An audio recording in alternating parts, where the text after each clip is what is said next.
ஜெபம் பண்ண கடவோம்.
தேவன் உனக்கு வானத்தின் பணியையும் பூமியின் கொழுமையும் கொடுத்து மிகுந்த தானியத்தையும் திராட்சரசத்தையும் தந்தருளுவாராக.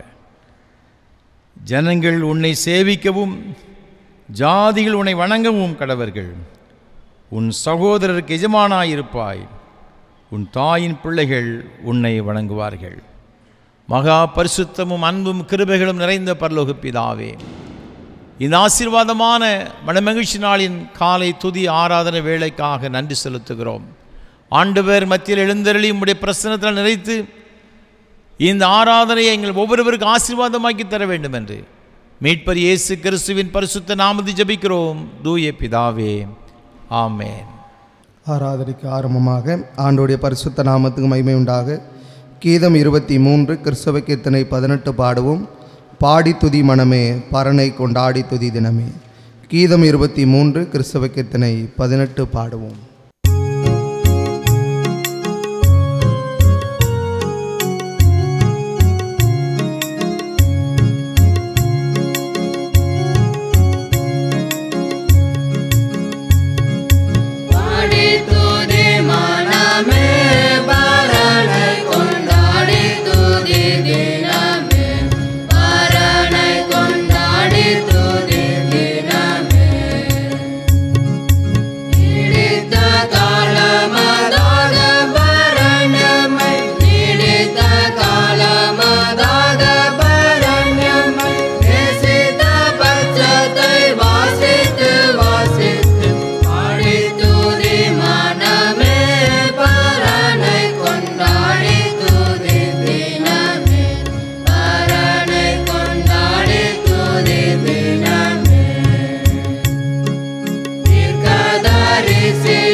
கொண்டா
துன்மார்க்கன் தான் செய்த துன்மார்க்கத்தை விட்டு விலகி நியாயத்தையும் நீதியும் செய்வானே ஆகில் அவன் தன் ஆத்மாவை பிழைக்க பண்ணுவான்.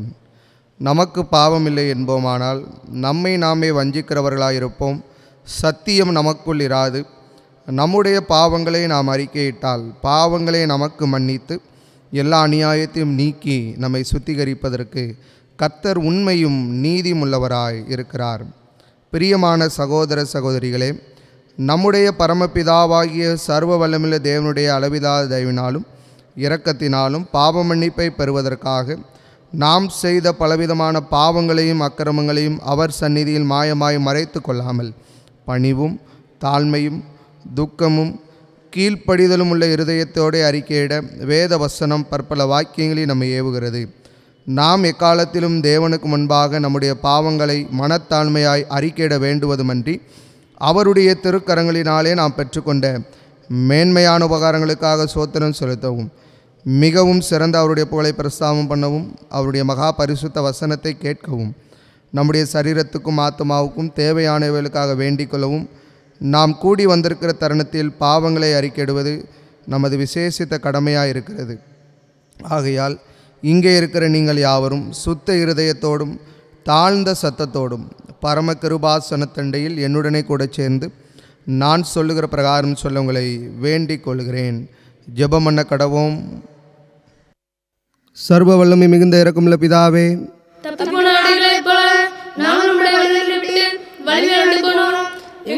யோசனைகளுக்கும் விருப்பங்களுக்கும் மிகவும் நடந்தோம். உமது பரிசுத்த கற்பனைகளுமாய் குற்றம் செய்தோம். செய்திருந்தோம். எங்களுக்கு சுகமே இல்லை. ஆனாலும் ஆண்டவரே, தேவரே, எங்களுக்கு கர்த்தராகிய இயேசு கிறிஸ்துவின் மூலமாய் மனிதருக்கு அருள் செய்த வாக்குறுதியின்படியே நிர்பாக்கியமுள்ள குற்றவாளிகளாக எங்களுக்கு இறங்கும். தப்புதங்களை அறிக்கையிடுகிற எங்கள் பொறுமையாயிரும். பாவத்தை நிமித்தம் துக்கப்படுகிற எங்களை சீர்படுத்தும். மிகவும் இரக்கமுள்ள பிதாவே, உம்முடைய பரிசுத்த நாமத்துக்கு மகிமை உண்டாகும்படி நாங்கள் என்னை தேவ பக்தியும் நீதியும் திறந்த புத்தியும் உள்ளவர்களாக நடந்து வர இயேசு கிறிஸ்து நிமித்தம் எங்களுக்கு கிருபை செய்தருளும். ஆமென். நம்முடைய கர்த்தராகிய இயேசு கிறிஸ்துவின் பிதாவாயிருக்கிற சர்வ வல்லமுள்ள தேவன் பாவியின் மரணத்தை விரும்பாமல் அவன் தன் பாவத்தை விட்டு திரும்பி பிழைப்பதை விரும்பி பாவத்து நிமித்தம் துக்கப்படுகிற தமது ஜனத்துக்கு பாவ விமோசனத்தை மன்னிப்பையும் கூறி அறிவிக்க தம்முடைய பணிவிடைக்காரருக்கு அதிகாரத்தையும் கட்டளையும் அழிச்சிருக்கிறார். மெய்யாய் மனம் திரும்பி தமது பரிசுத்த சுவிசேஷத்தை உண்மையாக விசுவாசிக்கிற யாவருக்கும் அவர் பாவங்களை மன்னித்து விமோசனம் செய்கிறார். ஆகியால் கடைசியிலே அவருடைய நித்திய ஆனந்தத்தில் சேரத்தக்கதாக இத்தருணத்தை நாம் செய்கிறவருக்கு பிரியமாயிருக்கவும் இனி உயிரோடு நாளெல்லாம் மாசில்லாமல் பரிசுத்தமுள்ளாக நடக்கவும் அவர் நமக்கு மெய்யான மனம் திரும்புதலையும் தம்முடைய பரிசுத்த ஆவியை அளிச்ச வேண்டுமென்று நம்முடைய கர்த்தராகிய இயேசு கிறிஸ்து மூலமாய் அவரை வேண்டிக் கொள்ள கடவோம். ஆமென். பரமண்டலங்களில் இருக்கிற எங்கள் பிதாவே, உம்முடைய நாமம் பரிசுத்தப்படுவதாக, உம்முடைய ராஜ்யம் வருவதாக, உம்முடைய சித்தம் பரமண்டலங்களில் செய்யப்படுகிறது போல பூமியிலும் செய்யப்படுவதாக. அன்றாட அப்பத்தை எங்களுக்கு தாரும். எங்களுக்கு விரோதமாக குற்றம் செய்கிறவர்களுக்கு மன்னிக்கிறது போல எங்கள் குற்றங்களை எங்களுக்கு மன்னியும். எங்களை சோதனைக்குள் பிரவேசிக்க பண்ணாமல் தீமையை ரட்சித்துக் கொள்ளும். ராஜ்யமும் வல்லமையும் மகிமையும் என்னைக்கும் உடையவரே. ஆமென். ஆண்டவரே, எங்கள் உதடுகளை திறந்தருளும்.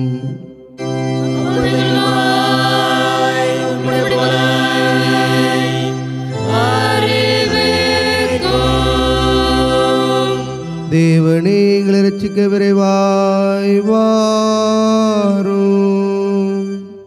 ஆண்டவரே, எங்களுக்கு சகாயம் பண்ணார்.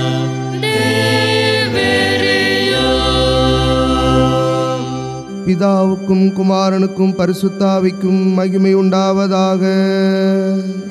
ஆதியிலும் இப்பொழுதும் எப்பொழுதுமான சதாகாலங்களிலும் மகிமை உண்டாவதாக.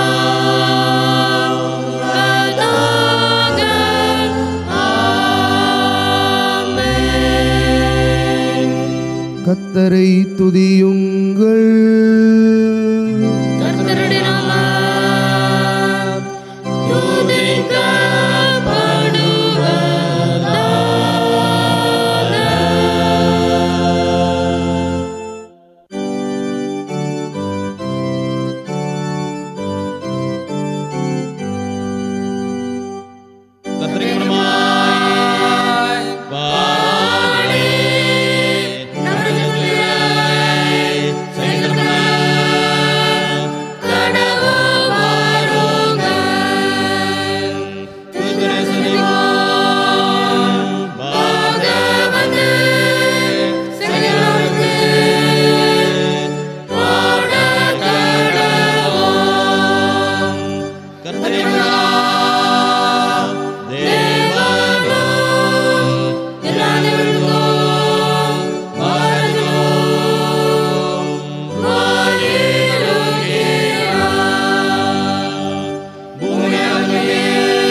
நம்மை விண்ணகத்துக்கு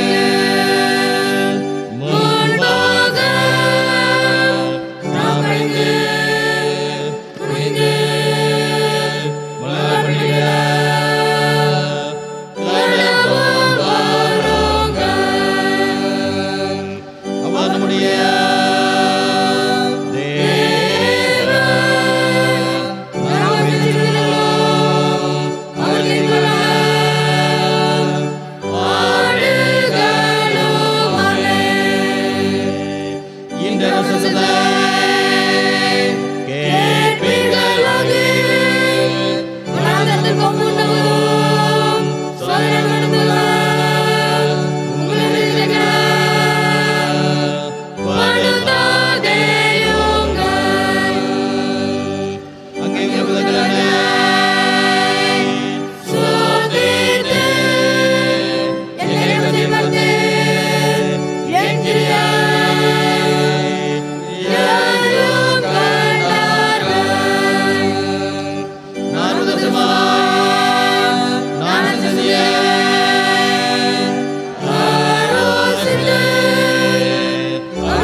முறைமுறையாக வாசிக்கும்படியாக குறிக்கப்பட்டுள்ள சங்கீதம் 85ஆம் சங்கீதம். 85ஆம் சங்கீதத்தை முறைமுறையாக வாசிப்போம். கர்த்தாவே, உமது தேசத்தின் மேல் பிரியம் வைத்து யாக்கோபின் சிறையிருப்பை திருப்பினீர். உமது உக்கிரத்தை எல்லாம் அடக்கி கொண்டு உமது கோபத்தின் எரிச்சலை விட்டு திரும்பினீர்.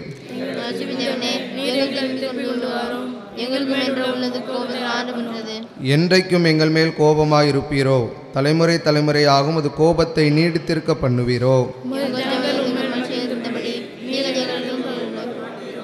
கர்த்தாவே, உமது கிருபையை எங்களுக்கு காண்பித்து உமது ரட்சிப்பை எங்களுக்கு அருளி செய்யும்.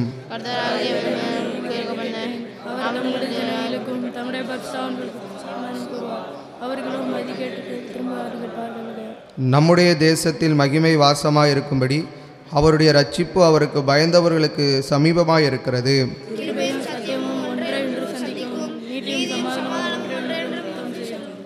சத்தியம் பூமியிலிருந்து முளைக்கும், நீதி வானத்திலிருந்து தாழ பார்க்கும். சேர்ந்து வாசிப்போம். நீதி அவருக்கு முன்னாக சென்று அவருடைய அடிச்சுவடுகளின் வழியிலே நம்மை நிறுத்தும்.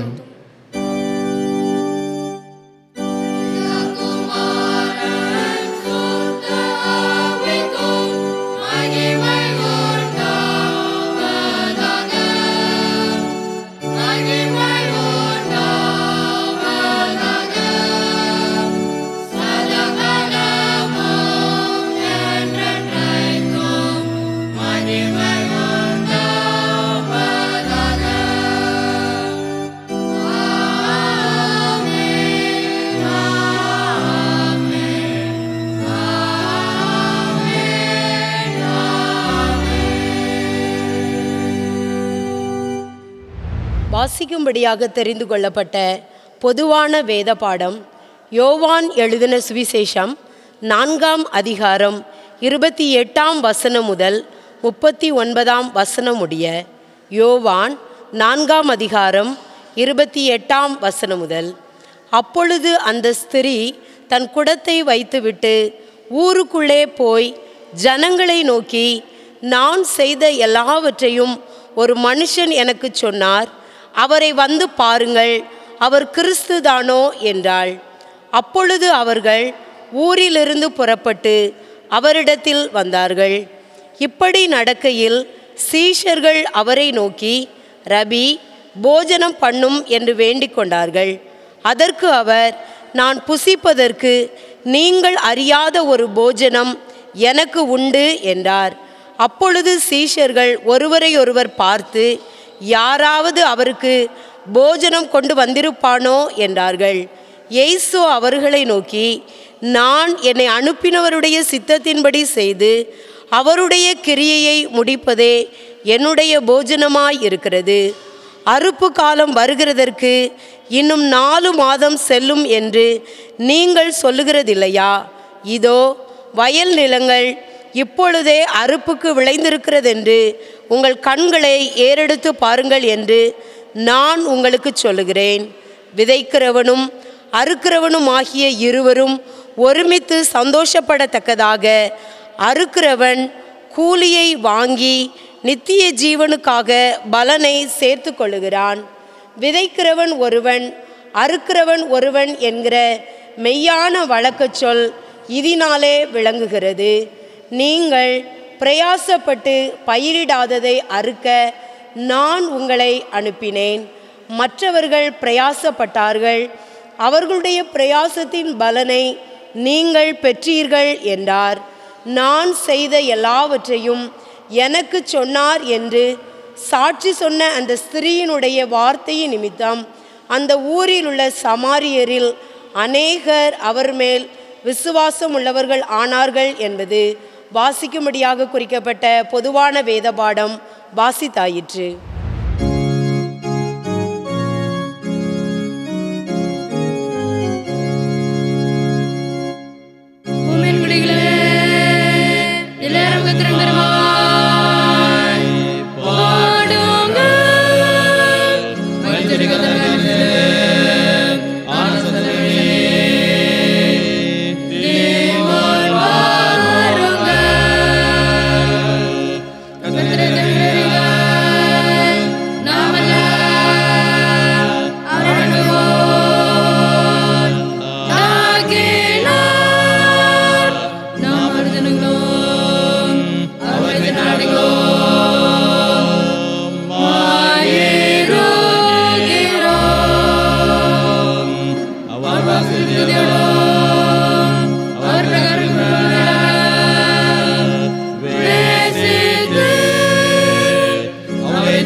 சர்வ வல்லவராய் இலகு மருளாம் தந்த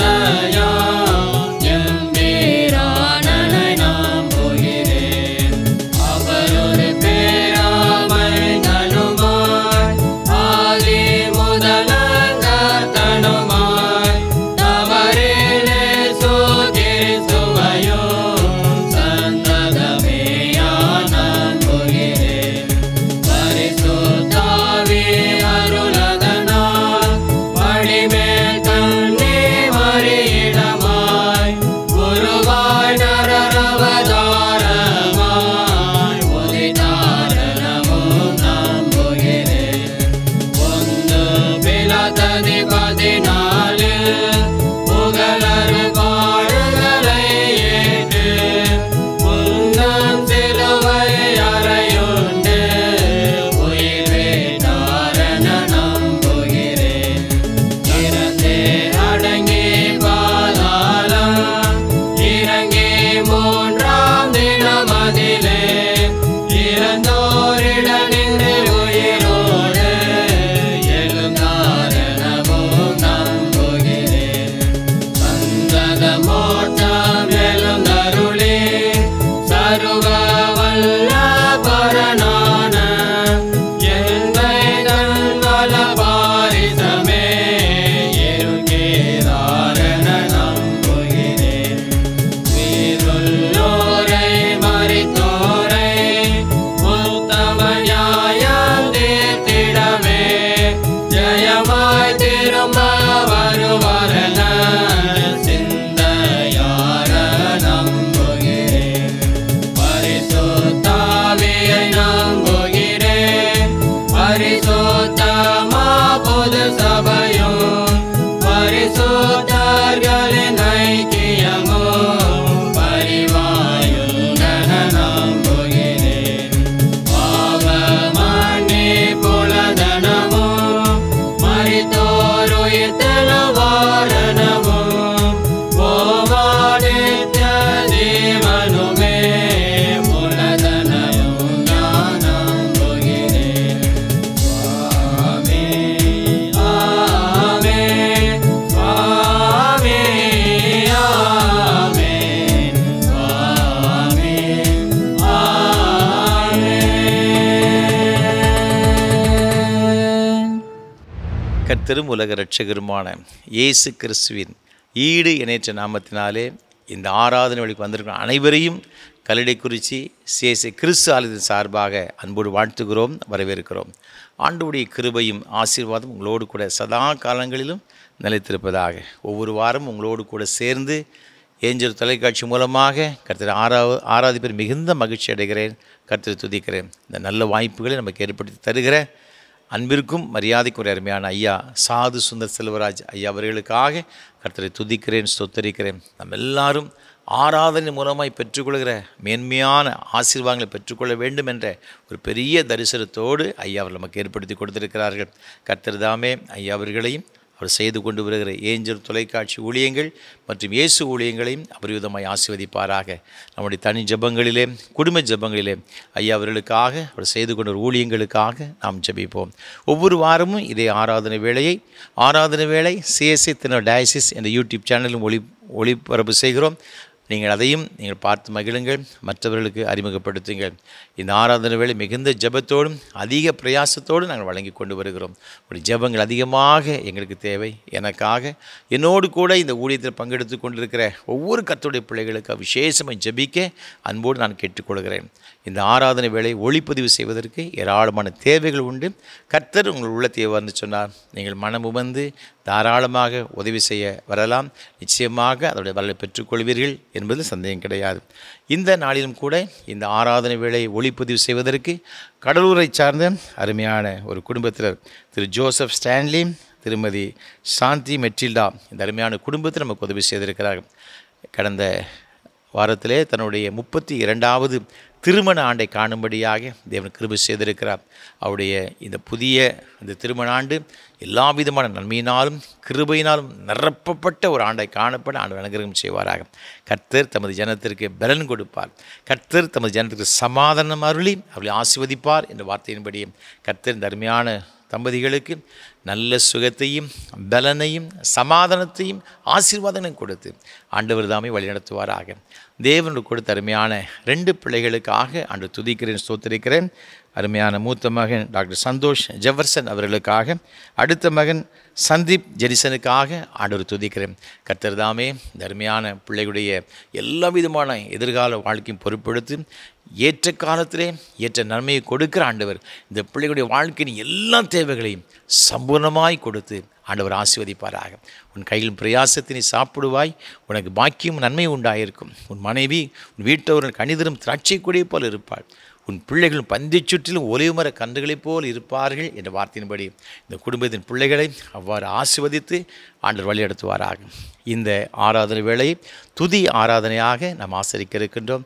இந்த நாளிலும் பாளையங்கோட்டிலிருந்து ப்ரொஃபஸர் சோஃபட் அவர்கள் தன்னுடைய குழுவினரோடு கூட வந்திருக்கிறார்கள். கர்த்தர் வல்லமையாக பயன்படுத்தப்பட்டு வருகின்ற அருமையான கர்த்தருடைய பிள்ளைகள். அதற்காக ஆண்டவர் துதிக்கிறேன், ஸ்தோத்திரிக்கிறேன். இந்த நாளிலும் அவர்களோடு கூட சேர்ந்து கர்த்தர் நாமத்தை மகிமைப்படுத்துவோம், ஆண்டவருடைய ஆசீர்வாதங்களை பெற்றுக்கொள்வோம். தேவ கிருபை உங்கள் அனைவரோடு கூட இருப்பதாக. ஆமென். இருந்தவரும் இருக்கிறவரும் வருகிறவருமாகிய கர்த்தராகிய இயேசு கிறிஸ்துவின் நாமத்தினாலே இந்த நாளிலே ஆலய ஆராதனைக்கு கூடி வந்திருக்கிற அனைவருக்கும் இயேசு கிறிஸ்துவின் நாமத்தினாலே வாழ்த்துக்கள் தெரிவித்துக் கொள்கிறேன். கர்த்தர் இந்த நாளிலே உங்களை பார்க்கும்படியாக இந்த ஆலய ஆராதனையில் பங்கு பெறும்படியாக கர்த்தர் கொடுத்த கிருபைக்காக நான் கர்த்தரை ஸ்தோத்திரிக்கிறேன். மிகுந்த அன்போடு அழைத்த குருவானவர் ஐயா முத்துராஜ் ஐயா அவர்களுக்கும், ஏஞ்சல் டிவி பொறுப்பாளர்களுக்கும், சாது ஐயா அவர்களுக்கும் நாங்கள் நன்றி செலுத்திக் கொள்கிறோம்.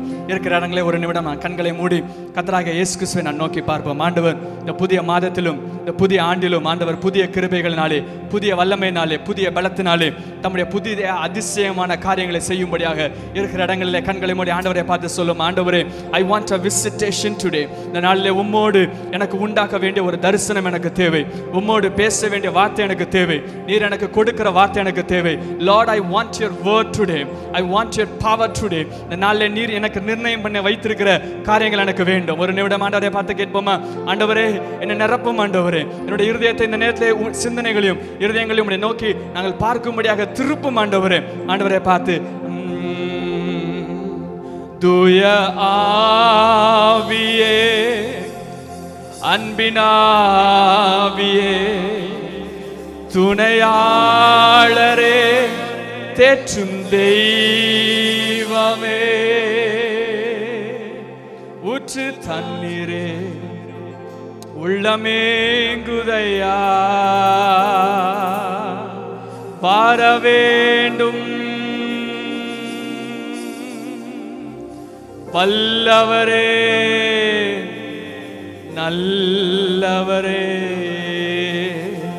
தூய ஆவியே, அன்பினாவியே, துணையா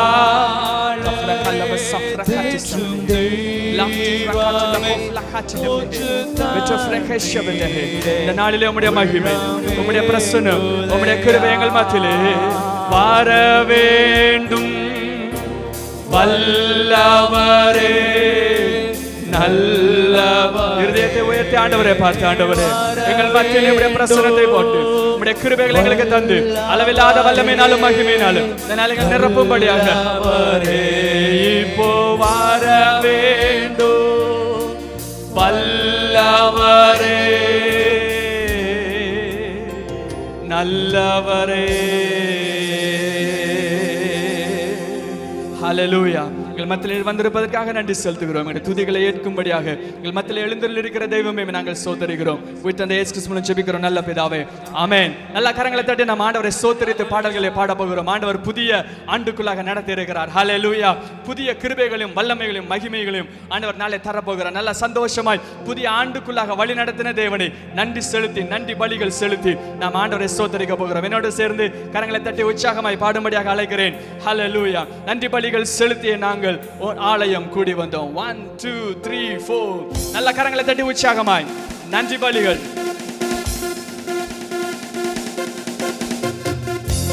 நன்றி பலிகள் இயேசுவுக்கே செலுத்துகிறோம். ஆலயம் கூடி வந்திருக்கிறோம். துதி பலிகளை எடுக்கும்படியாக, எங்களுடைய வாயின் வார்த்தைகளை முன்பதாக கொடுக்கும்படியாக உம்மை நோக்கி பார்க்க வந்திருக்கிறோம். சந்தோஷமாய் நன்றி பலிகள் செலுத்திய நாங்கள் ஆலயம் கூடி வந்தோம். துதி பலிகள் செலுத்திய நாங்கள் உம்மை போற்ற வந்தோம். நன்றி பலிகள் செலுத்திய நாங்கள் ஆலயம் கூடி வந்தோம். துதி பலிகள் செலுத்திய நாங்கள் உம்மை போற்ற வந்தோம். சொல்லுமா? கர்த்தர் செய்த நன்மைக்காக நன்றி செலுத்த வந்தோம். நன்றி மறவா அவர் கிருபை எண்ணிய துதிக்க வந்தோம். கர்த்தர் செய்த நன்மைக்காக நன்றி செலுத்த வந்தோம். ஆசையாய் இயேசுவுக்கு நன்றி, இயேசுவுக்கு எல்லா துதியும் நன்றி செலுத்தும்படியாக துதிக்க வந்தோம். ஹல்லேலூயா. உடன்படிக்கை எனக்கு தந்து உந்தனின் பிள்ளைய தேர்ந்தெடுத்தி மரணத்தின் விளிம்பில் நின்ற என்னை ஜீவனின் பாதையில் திரும்பி விட்டீர். உடன்படிக்கை எனக்கு தந்து உந்தனின் பிள்ளையாய் மரணத்தின் விளிம்பிலே மரணத்தின் விளிம்பில் நின்ற என்னை ஜீவனின் பாதையில் திரும்பி ஆகவே கர்த்தர் செய்த நன்மைக்காக நன்றி செலுத்த வந்தோ. நம்மை மறவா அவர் கிருபை எண்ணியே துதிக்க வந்தோ. கர்த்தர் செய்த நன்மைக்காக சொல்லுமா நன்றி செலுத்த வந்தோ. நம்மை மறவா அவர் கிருபை எண்ணியே துதிக்க வந்தோ.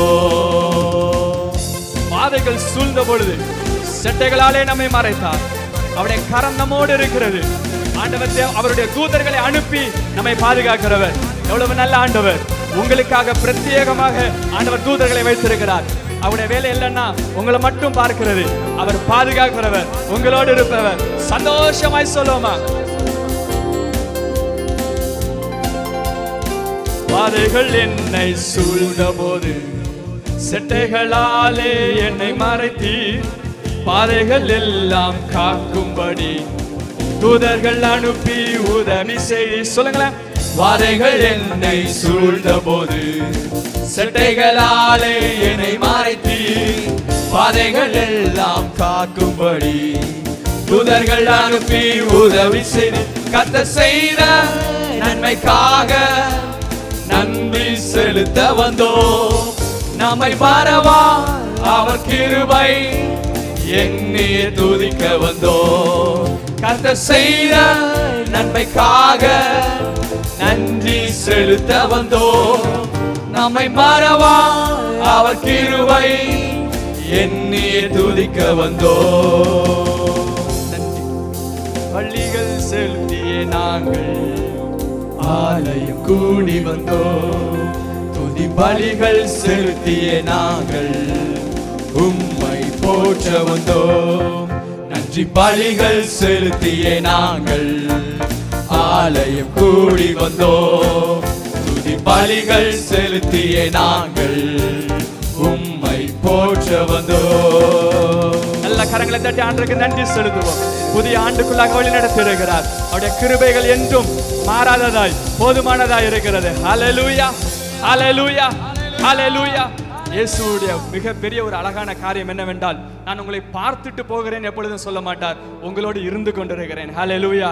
நம்மோடு எப்பொழுதும் வாசம் பண்ணுகிற அழகான தேவன் நம்முடைய ஆண்டவர். அவருடைய ஆவியானவர் எப்பொழுதும் நம்மோடு இருந்து கொண்டிருக்கிறார். உங்கள் பக்கத்துல யாரும் எப்பொழுது இருந்துட்டு இருக்க முடியாது. உங்க அப்பா அம்மா இருந்துட்டு இருக்க முடியாது. உங்களுடைய பிள்ளைகள் இருந்து கொண்டு இருக்க முடியாது. மனைவி எப்பொழுதும் உங்களோடு இருந்து கொண்டிருக்க முடியாது. ஆனால் ஆண்டவர் எப்பொழுதும் உங்களோடு இருந்து கொண்டிருக்கிறார். ஹல்லேலூயா. உங்களை தாங்குகிறவர். அவர் தோள் மேலே நீங்கள் சாய்ந்திருப்பதால் சகலத்தையும் ஆண்டவர் பார்த்துக் கொள்வார். இந்த அழகான பாடலை என்னோடு சேர்ந்து பாடும்படியாக கேட்டுக்கொள்கிறேன். அவர் தோள்களின் மேலே நான் சார்ந்திருப்பதால் கவலை எனக்கு ஒன்றுமில்லை. எல்லாவற்றையும் ஆண்டவர் பார்த்துக் கொள்வார். சந்தோஷமாய் இந்த பாடலை நாம் பாடுவோம்.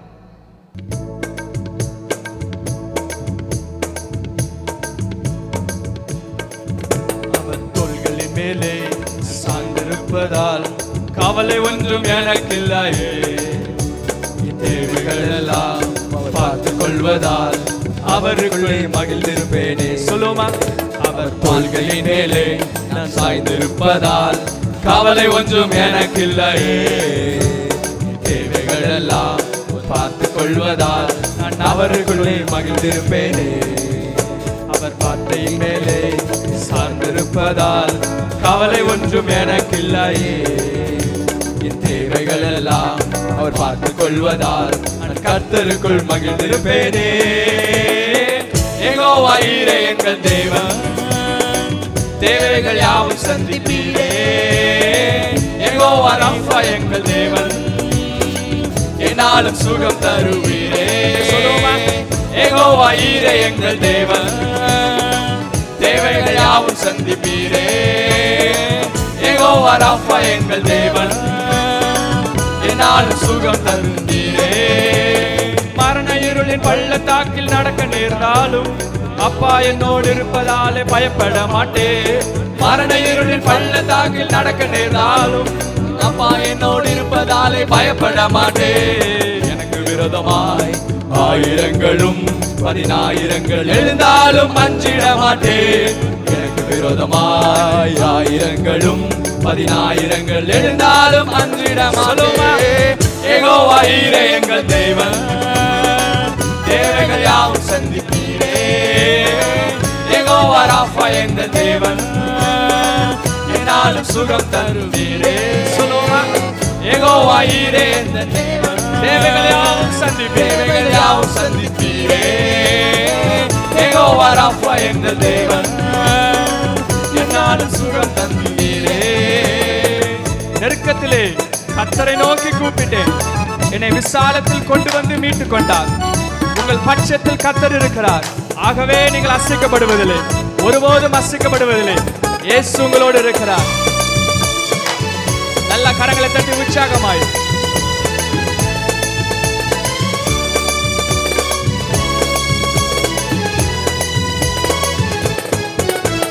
நெருக்கத்திலே கர்த்தரை நோக்கி கூப்பிட்டேன், என் விசாலத்தில் கொண்டு வந்து மீட்டுக் கொண்டாரே. சொல்லுங்களேன், நெருக்கத்திலே கர்த்தரை நோக்கி கூப்பிட்டேன், என் விசாலத்தில் கொண்டு வந்து மீட்டுக் கொண்டாரே. என் பட்சத்தில் கர்த்தர் இருப்பதனால் ஒருபோதும் நான் அசைக்கப்படுவதில்லையே. என் பட்சத்தில் கர்த்தர் இருப்பதினாலே ஒருபோதும் நான் அசைக்கப்படுவதில்லையே. யெகோவா ஈரே எங்கள் தேவன், தேவைகள் யாவும் சந்திப்பீரே. யெகோவா ராஃபா எங்கள் தேவன், என்னாலும் சுகம் தந்தீரே. யெகோவா ஈரே எங்கள் தேவன், தேவைகள் யாவும் சந்திப்பீரே. யெகோவா ராஃபா எங்கள் தேவன், என்னாலும் சுகம் தந்தீரே. ஹல்லேலூயா, ஹல்லேலூயா. ஆண்டவர் எப்பொழுதும் நம்மோடு இருந்து கொண்டிருக்கிறார். ஆண்டவர் புதிய காரியங்களை செய்கிற மகத்துவமான தேவனாய் இருக்கிறார். உங்களோடு எப்பொழுதும் இருந்து சகலத்தையும் தாங்குகிறவராய், சகலத்தையும் நடத்துகிறவராய், எல்லாவற்றின் மதினத்தின் காலத்திலே நேர்த்தியாய் செய்கிறவராய் இருந்து கொண்டிருக்கிறார். ஹல்லேலூயா, ஹல்லேலூயா, ஹல்லேலூயா. புதிய ஆண்டுக்குள்ளாக வந்திருக்கிறோம். ஆண்டவர் புதிய திட்டங்களை வைத்திருக்கிறார். ஒரு காரியம் இந்த நாட்களில் இருந்து தொடங்கப்பட போகிறது. அதை குறித்து நான் உங்களுக்கு சொல்ல விரும்புகிறேன். மத்தேயு 24:14 இப்படியாக சொல்லுகிறது, கர்த்தர் பிரத்யேகமாக இந்த காலங்களில் இதை செய்ய தொடங்க போகிறார். மத்தேயு 24:14 இப்படியாக சொல்லுகிறது, ராஜ்யத்தினுடைய சுவிசேஷம் பூலோகத்தில் எங்கும் உள்ள சகல ஜாதிகளுக்கும் சாட்சியாக அறிவிக்கப்படும். அப்பொழுது முடிவு வரும். ராஜ்யத்தின் சுவிசேஷம் அறிவிக்கப்படும். ராஜ்யத்தின் சுவிசேஷம் பூலோகம் எங்கும் உள்ள சகல ஜாதிகளுக்கும் அறிவிக்கப்படும். ராஜ்யத்தின் சுவிசேஷம் அறிவிக்கப்படும். We have come to the moment that we are going to shift into the new era. புதிய காலத்தின் தொடக்கத்திலே இருந்து கொண்டிருக்கிறோம். ஆண்டவர் ராஜ்யத்தின் சுவிசேஷத்தை அறிவிக்கும்படியாக செய்ய போகிறார். இதுவரைக்கும் இயேசு கிறிஸ்துவின் ரட்சிப்பின் செய்தி அறிவித்துக் கொண்டிருக்கிறோம். இனிமேல் ராஜ்யத்தின் செய்தி அறிவிக்க போகிறோம். ஹல்லேலூயா. இதுவரைக்கும் மனம் திரும்புங்கள், பரலோக ராஜ்யம் சமீபமாய் இருக்கிறது என்று சொல்லிக் கொண்டிருந்தோம். இனிமேல் சொல்ல போகிறோம், மனம் திரும்புங்கள், பரலோக ராஜ்யம் வந்திருக்கிறது என்று சொல்ல போகிறோம். ஹல்லேலூயா, ஹல்லேலூயா. We are going to move from church age to kingdom age. திருச்சபையின் காலங்களில் இருந்து ராஜ்யத்தின் காலங்களுக்குள்ளாக செல்ல போகிறோம். மீண்டும் சொல்லுகிறேன், திருச்சபையின் காலங்களில் இருந்து ராஜ்யத்தின் காலங்களுக்குள்ளாக செல்ல போகிறோம். இதுவரைக்கும் ஆண்டவர் வைத்திருந்த எல்லா காரியத்தையும் ஆண்டவர் அடுத்த இடத்துக்குள்ளாக, அடுத்த லெவலுக்குள்ளாக கொண்டு போக போகிறார். 5 வகையான ஊழியங்கள் இதுவரை இருந்து கொண்டிருந்தது. இனிமேல் ஆண்டவர் 7 மடங்கான அபிஷேகத்தை தரப்போகிறார். கர்த்தருடைய புதிய பரிமாணத்துக்குள்ளாக செல்ல போகிறோம். 5 வகையான ஊழியங்களை பார்த்திருக்கிறீர்கள். இனிமேல் ராஜாக்களும் ஆசாரியர்களும் எழும்ப போகிறார்கள். ஹல்லேலூயா. ராஜ்யங்கள் எழும்ப போகிறது. இதுவரைக்கும் 9 வகையான வரங்கள் இருக்கிறதை நீங்கள் பார்த்திருக்கிறீர்கள். இனிமேல் கர்த்தர் 7 வகையான 7 ஆவிகளுடைய மிகுந்த பரிமாணங்களுக்குள்ளாக செல்ல வைக்க போகிறார். 4 முகங்களுக்குள்ளாக எடுத்து நடத்த போகிறார். கர்த்தருடைய மிகுந்த பரிமாணங்களை பார்க்க போகிறோம். ஹல்லேலூயா, ஹல்லேலூயா. இன்னொரு வசனம் அழகாக சொல்லுகிறது, ஆண்டவர் இந்த காரியத்தை செய்ய போகிறார். மத்தேயு 16 27 வசனத்திலே கர்த்தர் அழகாக எழுதி வைத்திருக்கிறார். மத்தேயு 16:27, மனுஷகுமாரன் தம்முடைய பிதாவின் மகிமை பொருந்தினவராய் தம்முடைய தூதர்களோடு வருவார். அப்பொழுது அவனவன் கிரியைக்கு தக்கதாக அவனவனுக்கு பதிலளிப்பார். மனுஷகுமாரனாகிய இயேசு வரும்பொழுது எப்படி வருவார் தெரியுமா? பிதாவின் பிதாவின் மகிமையிலே வருவார். பிதாவின் மகிமையிலே வருவார். This is the time and the moment where the Lord will reveal the glory of the Father. Hallelujah. பிதாவின் மகிமையை வெளிப்படுத்துகிற காலம் வந்திருக்கிறது. ஆண்டவர் இதுவரைக்கும் அநேக ஊழியக்காரர்களை மறைமுகத்திலே வைத்து ஆண்டவர் ஆயத்தப்படுத்தி கொண்டிருக்கிறார். இந்த காலங்களிலே அவர்கள் வெளியே வர போகிறார்கள். Hallelujah. கர்த்தருடைய வார்த்தையை சுமக்கிறவர்களாய் இருக்க போகிறார்கள். ராஜ்யத்தை கொண்டு வர போகிறார்கள். கர்த்தருடைய ராஜ்யத்தின் சுவிசேஷம் பூமி எங்கும் உலகெங்கும் பிரசிக்கப்பட போகிறது. ஹல்லேலூயா, ஹல்லேலூயா. ஆண்டவர் நேரத்தில் உங்களை பயன்படுத்த போகிறார்.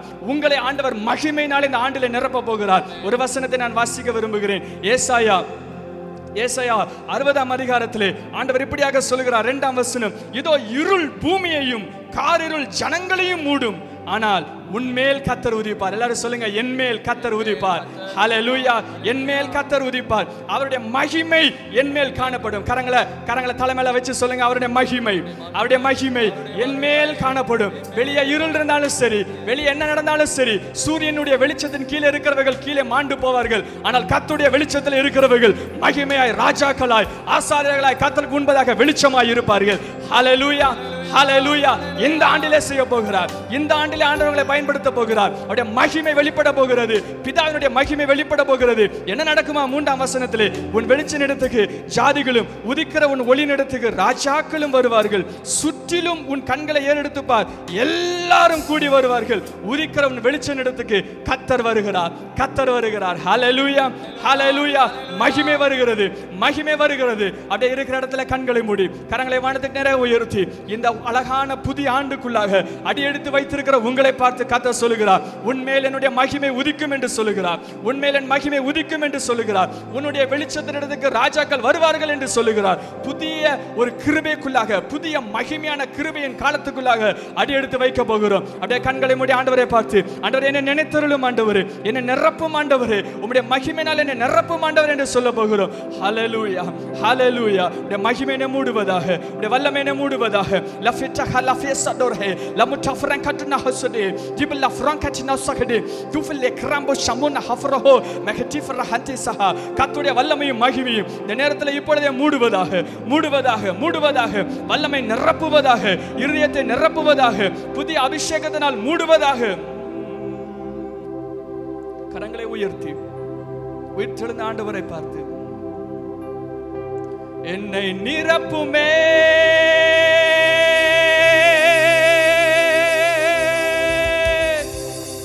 என்னை நிரப்புமே, நிரப்பியே அனுப்புமே. என் பாத்திரம்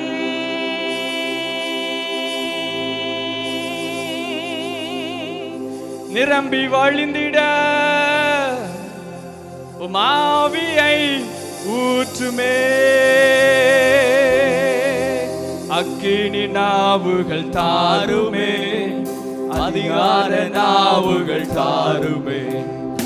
அக்கினி நாவுகள் தாருமே, அதிகார நாவுகள் தாருமே. நிழல் பட்டு மரித்தோர்கள் எழும்பிட அற்புதத்தின் அபிஷேகம் தாருமே. கேளுங்களேன், நிழல் பட்டு மரித்தோர்கள் எழும்பிட மகிமையினாலே, வல்லமையினாலே இந்த நாளிலே ஓ மேலான வல்லமை, மேலான தரிசனம், மேலான வரங்களை தாருமே. கேளுங்க ஆண்டவரே, மேலான வல்லமையினாலே, மேலான மகிமையினாலே, மேலான கிருபையினாலே இந்த நேரத்திலே என்னை நிரப்புமே, என்னை நிரப்புமே, என்னை நிரப்பியே அனுப்புமே. அந்த அதிகாரம் இயேசு கிறிஸ்துவின் நாமத்தினாலே மகிமையுள்ள அதிகாரம் இப்பொழுதே உங்களையும் குடும்பங்களையும் சாட்சியாய் மாற்றுவதாக, சாட்சியாய் மாற்றுவதாக.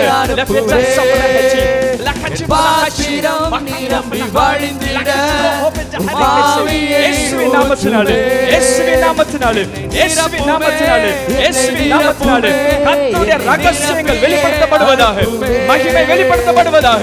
எழும்புவீர்களாக, எழும்புவீர்களாக, எழும்புவீர்களாக. இயேசுவின் நாமத்தினாலே என்னை நிரப்புமே, நிரப்பியே அனுப்புமே. என் பாத்திரம் நிரம்பி வழிந்திட ஆவியை ஊற்றுமே. இயேசு என் இயேசு, இயேசு என் இயேசு என் இயேசு, உம் பிரசன்னம் என்னை மாற்றிட்டே. இயேசு என் இயேசு. கர்த்தருடைய பிரசன்னம், கர்த்தருடைய மகிமை, அளவிடப்பட முடியாத கர்த்தருடைய மகிமை, பிதாவின் மகிமை, ராஜ்யத்தின் சுவிசேஷத்தை சுமந்து செல்லுகிற கிருபை. You are going to become the temple of God, the eternal dwelling place of God. அவரை சுமக்கிற பாத்திரமாய் மாற்றப்படுகிறீர்கள். இப்பொழுதே மாற்றப்படுகிறீர்கள், இப்பொழுதே மாற்றப்படுகிறீர்கள். பிரகாஷம் லாக்ரஃபி சபரஹெஜி பிளாக் ஆஃப் பிரகாஷ் சுபடஹப்ரஹே பிளாக் பிரகாஷ் சுபிட்ட பிரகாஷஹா. கர்த்தருடைய மகிமை மூடுகிறது, கர்த்தருடைய மகிமை மூடுகிறது. வரங்கள் வெளிப்பட போகிறது, அதிகாரங்கள் வெளிப்பட போகிறது. நீங்கள் பேசும் பொழுது தேவனுடைய ராஜ்யத்தை கொண்டு வர போகிறீர்கள். ஹalleluya. அப்படியே கர்த்தரை துதித்துக் கொண்டே இருங்கள். அவருடைய பாத்திரம், உங்களுடைய பாத்திரம் நிரம்பும்படியாக செய்வார். வருடம் முழுவதும் உங்களை பாதுகாத்துக் கொள்வார். வருடம் முழுவதும் உங்களுடைய கரம் உங்களோடு இருக்க போகிறது. அவருடைய தரிசனங்களை பார்க்க போகிறீர்கள், வார்த்தைகளை பேச போகிறீர்கள், ராஜ்யத்தை வர வைக்க போகிறீர்கள். ஹalleluya, ஹalleluya. நன்றி செலுத்துகிறோம் ஆண்டவரே, நன்றி செலுத்துகிறோம் ஆண்டவரே, துதிக்கிறோம் ஆண்டவரே. எங்கள் மத்தியிலே எழுந்தருளி இருப்பதற்காக நன்றி செலுத்துகிறோம். புதிய கிருபைகளையும் புதிய மகிமையும் எங்களுக்கு தரிப்பிக்கிறதுக்காக நன்றி செலுத்துகிறோம். நீர் அதிசயம் உள்ளவர், அதிசயம் உள்ளவர், அதிசயமான காரியங்களை செய்கிறவர், ராஜாதி ராஜாவாய் இருக்கிறவர். நீர் சாதாரண ஒரு மனிதன் அல்ல, ராஜாதி ராஜாவாய் இருக்கிறேன், ராஜாதி ராஜாவாய் இருக்கிறேன். எங்கள் மத்தியிலே ராஜாதி ராஜாவாய் எழுந்தருளி இருக்கிறேன். நன்றி செலுத்துகிறோம் கர்த்தாவே, நன்றி செலுத்துகிறோம் கர்த்தாவே. கர்த்தர் இந்த வருடம் முழுவதும் செய்ய போகிற எல்லாவற்றுக்காக நல்ல கரங்களை தட்டி ஆண்டவருக்கு நன்றி செலுத்துவோமா? ஹalleluya, ஹalleluya. விசேஷித்த வல்லமையினால, விசேஷித்த மகிமையினால வருடம் முழுவதும் மூட போகிறார், வருடம் முழுவதும் மூட போகிறார். அவருடைய வார்த்தைகளை சுமக்க போகிறீர்கள். ஹalleluya. வல்லமையும் மகிமையும் சுமக்க போகிறீர்கள். நன்றி செலுத்துகிறோம் ஆண்டவரே. எங்களை நீர் பார்த்துக் கொள்வீர் ஆண்டவரே, எல்லாவற்றையும் நீர் பார்த்துக் கொள்வீர். நன்றி செலுத்துகிறோம். இந்த நாமம் மாத்திரம் மகிமைப்படுவதாக உயிர்த்தெழுந்த இயேசு கிறிஸ்துவின் மூலம் ஜெபிக்கிறோம் நல்ல பிதாவே. ஆமென், ஆமென், ஆமென். இந்த நாளில் ஆண்டவர் நம்மோடு கூட பேசும்படியாக ஒரு நிமிடம் தலைவணங்கி நாம் ஜெபம் செய்வோம். கிருபை நிறைந்த ஆண்டவரே, இப்பொழுதும் உம்முடைய திருவார்த்தைகளை கேட்க வந்திருக்கிறோம். எங்களோடு கூட பேசும் ஆண்டவரே, நாங்கள் எதை கற்றுக்கொள்ள வேண்டும் என்று விரும்புகிறீரோ அதை நாங்கள் கற்றுக்கொள்ளவும், உம்முடைய வார்த்தையின்படி நாங்கள் நடக்கவும் நீர் எங்களுக்கு உதவி செய்யும்படியை ஜெபிக்கிறோம். உம்முடைய பிரசன்னத்தினால் எங்கள் எல்லாரையும் நிரப்பும்படி நாங்கள் ஜெபிக்கிறையா. ஆவியானவர் மத்தியில் வெளிப்படுவீராக. இயேசு கிறிஸ்துவின் பரிசுத்த நாமத்தில் தாழ்மையோடு ஜெபிக்கிறோம் ஜீவனுள்ள நல்ல பிதாவே. ஆமென். அன்பான ஆண்டவருடைய பிள்ளைகளே, மீண்டும் உங்கள் எல்லாரையும் அன்போடு கூட வாழ்த்துகிறேன். ஆண்டவருடைய கிருபையும் ஆசீர்வாதம் உங்களோடு கூட எப்பொழுதும் சதாகாலங்கள் நிலைத்திருப்பதாக. நாம் லெந்து காலங்களுக்குள்ளாக பிரவேசிக்கும்படியான ஒரு பாக்கியத்தை ஆண்டவர் நமக்கு தந்திருக்கிறார். வருகிற வாரம் புதன்கிழமை நமக்கு சாம்பல் புதன்கிழமை என்று நாம் ஆசரிக்க இருக்கிறோம். அதைத் தொடர்ந்து வருகிற 40 நாட்கள் கஸ்தி நாட்கள், தபசு நாட்கள் அல்லது உபவாச நாட்கள் என்று ஆசரிக்கிறோம். இந்த நாட்கள் நம்ம எல்லாருக்கும் ஆசீர்வாதமாக இருக்க ஆண்டவர் அனுகிரகம் செய்வாராக. இந்த நாளிலும் கூட உங்களோடு கூட ஆண்டவராகிய கர்த்தர் ஆதியாகமம் முதல் வெளிப்படுத்தல் வரை நாம் பார்க்கும் பொழுது தன்னுடைய மீட்பின் பணியிலே எப்படிப்பட்ட மக்களெல்லாம் ஆண்டவர் பயன்படுத்தி இருக்கிறார், உபயோகப்படுத்தியிருக்கிறார் என்பதை குறித்து ஒரு சில காரியங்களை நான் உங்களோடு கூட பகிர்ந்து கொள்ள விரும்புகிறேன். ஒருவேளை ஆண்டவருடைய இந்த ரட்சிப்புக்கு எடுத்த காரியத்தில், மீட்புக்கு எடுத்த காரியத்தில் அவருடைய சொந்த ஜனங்களாகிய இஸ்ரேல் மக்களை மாத்திரமல்ல புறஜாதிகளையும் ஆண்டவர் பயன்படுத்தி தம்முடைய சித்தத்தை நிறைவேற்றுகிறதை நாம் வேதத்திலே நாம் பார்க்க முடியும். அதைத்தான் இன்றைக்கு உங்களோடு கூட பகிர்ந்து கொள்ள விரும்புகிறேன். இந்த நாளிலும் கூட நம்ம எல்லாருக்கும் ஆசீர்வாதமாக இருக்கும்படியாக தெரிந்து கொண்ட வேத வசனம், நாம் வேத பாடமாக வாசிக்கிட்ட வேத பகுதியாகிய யோவானுக்கு எழுதின சுவிசேஷம் 4ஆம் அதிகாரம் 39ஆம் வசனத்திலே வேதம் இவ்வாறாக சொல்லப்பட்டிருக்கிறது. நான் செய்த எல்லாவற்றையும் எனக்கு சொன்னார் என்று சாட்சி சொன்ன அந்த ஸ்திரீனுடைய வார்த்தை நிமித்தம் அந்த ஊரில் உள்ள சமாரியரில் அநேகர் அவர் மேல் விசுவாசம் உள்ளவர்கள் ஆனார்கள். இங்கே வேதத்தில் நான் வாசித்து பார்க்கும் பொழுது அந்த ஊரில் உள்ள அந்த சமாரிய கிராமத்தில் உள்ள அநேகர் ஆண்டவர் மீது விசுவாசம் வைத்தார்களாம். எவ்வளோ ஒரு பெரிய ஒரு ஆச்சரியமான ஒரு காரியம் பாருங்கள். அதற்கு காரணம் என்ன? ஆண்டவர் மீது நம்பிக்கை வைப்பதற்கு என்ன காரணம் அப்படின்னு பார்த்தீங்கன்னா அந்த ஸ்திரீ யார் அப்படின்னு பார்த்தீங்கன்னா சமாரிய ஸ்திரீ என்று சொல்லப்பட்டு இருக்கிறது. யூதர்களால் அற்பமாக எண்ணப்படுகிறவர்கள், நாயிலும் கீழானவராக எண்ணப்படுகிறவர்கள், அருவருக்கப்படத்தக்கவர்கள் என்று சொல்லலாம். இப்படிப்பட்ட எல்லாராலும் வெறுக்கப்படுகிற ஒரு சமுதாயத்தை சார்ந்த அந்த சமாரிய ஸ்திரீ, அவள் மாத்திரமல்ல, அவளுடைய கிராமத்தில் உள்ள சமாரியர்கள் அவர்களும் யூதர்களால் வெறுக்கப்பட்டவர்கள். ஆகவே இந்த சமாரியர்களும் மற்றவர்கள் வெறுப்பு நிறைந்தவர்களாய் வாழ்ந்து கொண்டிருக்கிறவர்கள் தான். அவர்கள் எல்லாரும் ஆண்டவரை விசுவாசிக்கிறதாக வேதத்தில் பார்க்கிறோம். இதற்கு ஆண்டவர் தெரிந்து கொண்ட பாத்திரம் யார் அப்படின்னு பார்த்தீங்கன்னா ஒரு யூதா கோத்திரத்தை சார்ந்தவள் அல்ல. யூதர்கள் மூலமாக இப்படிப்பட்ட ஒரு பெரிய ஒரு ஆன்மீக பணியை ஆண்டவர் செய்யவில்லை. எந்த யூதர்களால் வெறுக்கப்பட்ட ஒரு சமுதாயமாக எண்ணப்படுகிறார்களோ அந்த சமுதாயத்தை சார்ந்த அந்த சமாரிய சமுதாயத்தை சார்ந்த அந்த பெண் தான் இத்தனை பெரிய அந்த கிராமத்தின் மக்கள் எல்லாரும் இயேசுவை ஏற்றுக்கொள்வதற்கு ஒரு காரணமாக இருக்கின்றதாக வேதத்தில் பார்க்கிறோம். இது யூதர்கள் ஏன் இந்த சமாரியர்களை வெறுக்கிறார்கள் என்று நாம் வேதத்தில் பார்க்கும் பொழுது, சாலமோன் ராஜாவுக்கு அப்புறமாக அவருடைய குமாரனாகிய ரெகொபெயாம் ஆட்சி செய்தான். அவனுடைய ஆட்சி காலத்தில் இஸ்ரவேல் தேசம் என்று சொல்லப்பட்ட அந்த தேசத்தில் 12 கோத்திரங்கள் இருந்தது. அந்த தேசம் 2ஆக உடைந்து யூதயா தேசம் என்றும் இஸ்ரவேல் தேசம் அது வடதேசம் என்றும் 2ஆக பிரிந்து போனது. இந்த யூதா கோத்திரத்து மக்கள், பென்யமீன் கோத்திரம், இந்த 2 கோத்திரங்களும் அவர்கள் யூதயா தேசத்தை அவர்கள் ஆட்சி செய்தார்கள். அதற்கு தலைமையிடம் எருசலேம். மீதமுள்ள 10 கோத்திரங்களும் இஸ்ரவேல் தேசம் என்று அழைக்கப்பட்டது. அவர்கள் தனியாக பிரிந்து சென்றார்கள். அது சமாரியா என்றும் அழைக்கப்பட்டது. ஓம்ரியினுடைய காலத்தில் அந்த இஸ்ரவேல் பகுதியில் உள்ள ஒரு பெரிய மலையை விலைக்கு வாங்கினான். அந்த மலைக்கு பெயர் சமாரியா. அங்கு பட்டணங்களை கட்டி அதை தலைநகராக்கி கொண்டு அவன் ஆட்சி செய்ததாக வேதத்திலே நாம் பார்க்கலாம். அதற்கு அப்புறமாக சில காலங்கள் கடந்த பிறகு இது இஸ்ரவேல் ஜனங்கள் கர்த்தருக்கு விரோதமாய் பாவம் செய்தனர். எத்தனையோ தீர்க்கதரிசிகள் மூலமாக எச்சரித்த பிறகும் கூட அவர்கள் மனம் திரும்பாமல் இருந்தபடியினால அசீரியர்கள் படையெடுத்து வந்து இது இஸ்ரவேல் மக்கள் எல்லாரும் சிறைப்படுத்தி கொண்டு போனார்கள். சிறைப்படுத்தி கொண்டு போனதுக்கு அப்புறமாக அந்த தேசத்தில் எளியவர்கள், நலிவுற்றவர்கள், ஏழைகள் மற்றும் ஒரு சில மக்களை மாத்திரம் வைத்துவிட்டு மற்ற எல்லாரையும் அவன் தன்னுடைய தேசத்துக்கு கொண்டு சென்று விட்டான். ஆக இப்போ இஸ்ரவேல் தேசத்தில் கொஞ்சம் மக்கள் தான் இருக்கிறாங்க. ஜனம் நிறைந்த அந்த பகுதியெல்லாம் காலியிடமாக இருக்கிறது. ஆகவே அந்த அசீரிய ராஜா என்ன செய்தான்னு சொன்னால், அவன் எங்கெங்கெல்லாம் படையெடுத்து சென்றான் அந்த நாட்டில் உள்ள மக்கள், தன் தேசத்தில் உள்ள மக்கள் எல்லாரும் அங்கே குடியேற பண்ணினான்.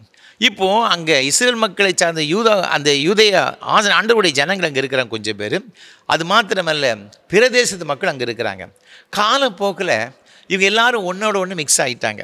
ஒருத்தருக்கு ஒரு பொண்ணு எடுத்து பொண்ணு கொடுத்து மிக்ஸ்டு ஒரு ஜெனரேஷன் அங்கே உருவாகி விட்டது. அதனால் அந்த இஸ்ரவேல் மக்கள் மூலம் வந்த அந்த கலப்பின திருமணத்தின் மூலம் வந்த பிறந்தவர்கள் தான் சமாரியர்கள் என்று அழைக்கப்பட்டார்கள். அதற்கப்புறம் சில காலங்கள் கழித்த பிறகு யூதயா மக்கள், யூதயா தேசத்தில் இருந்த இந்த யூதா கோத்திரம், பென்யமீன் கோத்திரம், அவர்களும் கர்த்தருக்கு விரோதம் பாவம் செய்தபடினால் பாபிலோன் தேசத்து ராஜாவாகிய நேபுகாத்நேச்சர் இங்கு படையெடுத்து வந்து சிறைப்பிடித்து கொண்டு சென்று விட்டார்கள். இப்படி 70 ஆண்டுகள் கழித்த பிறகு இந்த யூதா கோத்திரத்து எருசலேமில் இருந்த யூதயா தேசத்தில் இருந்த யூதர்கள் எல்லாம் என்ன செய்தாங்கன்னா, இப்போ சொந்த தேசத்துக்கு திரும்பி வருகிறாங்க. திரும்பி வரும்போது அங்கே யார் இருக்கிறாங்க? அந்நிய ஜாதியில் இருக்கிறாங்க. அது மாத்திரமல்ல, இது இஸ்ரேல் மக்கள் கலப்பின திருமணம் செய்து கொண்ட மக்கள், அவர்களுக்கு தான் சமாரி என்று அழைக்கப்பட்டாங்க. அவங்க இருக்கிறாங்க. இவங்க வந்து இந்த எஸ்ரா காலத்தில் வந்து ஆலயம் கட்டும்படி வருகிறாங்க. ஆலயம் கட்டும்படி வரும்பொழுது இந்த சமாரியர்கள் வந்து நாங்களும் கட்டுவோம் அப்படின்னு சொல்கிறாங்க. ஏனென்றால் இது சமாரியர்கள் ஒருவேளை அவர்கள் அசீரியா தேசத்து மக்களுடைய கலாச்சாரங்களை அவர்கள் சில பின்பற்றினாலும் கூட அவர்கள் ஆரம்ப காலத்தில் மூதாதையர்களுடைய அந்த 5 ஆகமங்களாகிய ஆதியாகமும், யாத்திரையாகவும், லேவியராகவும், எண்ணாம், உபாகமும் அதனுடைய அந்த ஆகமங்களை பின்பற்றினவர்களாக இருந்தார்கள். ஆகவே இந்த சமாரியில் ஒரு பெரிய ஆலயம் இருக்கிறது. அதில் விக்கிரக வழிபாடும் நடந்தது.